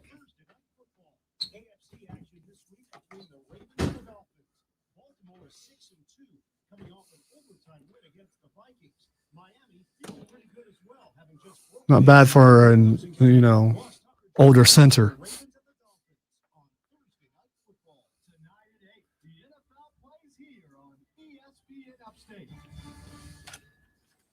Joint pain relief doesn't have to mean drugs and surgery. There you go. John Boy Billy here for our friends at QC Kinetics, local medical professionals that use natural biologic treatments, highly concentrated healing properties from your own body put directly into the affected joint, restoring and repairing damaged tissue the way your body was designed to heal. If you're tired of the Band-Aid, Well, somebody's there.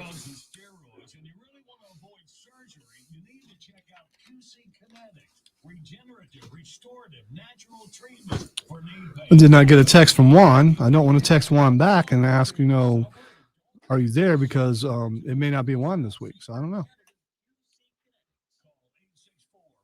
But someone's there because I can hear the background noise. Sure, Mark's not there yet. But,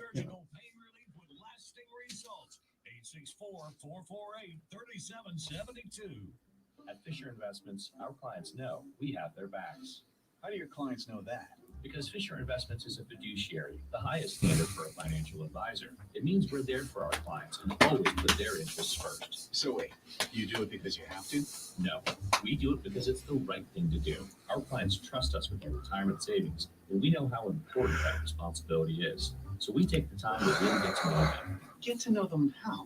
We make sure we understand their unique goals, finances, health, family, and lifestyle, so we can tailor their portfolio to their specific needs. I helped Cameron find his song yesterday.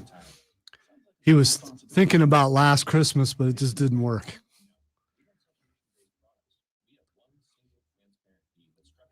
I don't have a no wham policy, so I'm okay with wham, but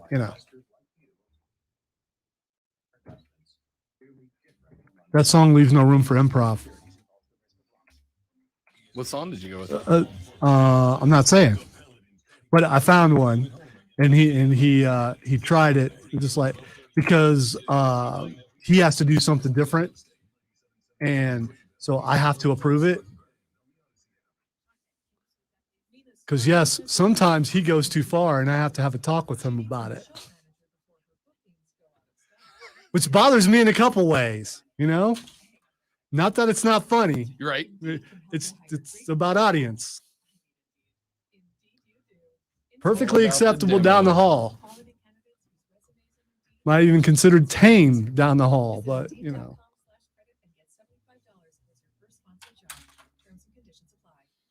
Williams. You watch me live on TV. And I'm the dad from that hilarious sitcom you watch. Thanks to DirecTV Stream, our worlds have been brought together. And there's a laugh track. Oh, who them? Yeah, well, they kind of just follow me everywhere. Introducing DirecTV Stream, the best of live TV and on demand with no annual contract. Get your TV together at directtv.com. Requires high-speed internet and compatible device. Content varies by package and location. Restrictions apply. So tomorrow, Rob is going to go straight home after the show and watch Shang-Chi. No, hockey game tomorrow night. Triumph game Saturday, so it's going to have to be Sunday or Saturday morning. I'll say there'll be some like moments in there where It'll be watched before Monday. you could do it. I mean, you do it Saturday morning before any of the games come on.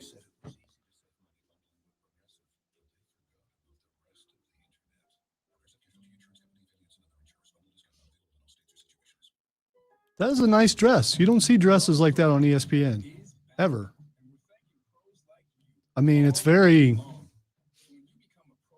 I don't want to say old, but it's old fashioned. It looked old fashioned. Yeah.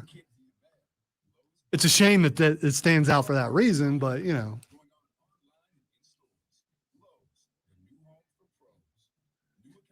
Steven says, I say it'll be next week before he watches Shang-Chi. No, I told you I was going to watch Venom this week. What I did. It is time for Twitter trending topics, where I tell Rob what is trending on the internet, and he tells us what he knows about it. There's two that are out really quick. Gambit is trending. Gambit, my favorite X-Man, as a matter of fact. That's kind of funny because the reason why he's trending is it's one of those things where they're naming, who is the most overrated X-Men as far as powers go. Gambit. Don't you come at me. Mina said Gambit. Gambit. I love Mina, but she's absolutely wrong. Gambit was absolutely dope. I gotta say, the most overrated is Jubilee. I mean, or Dazzler.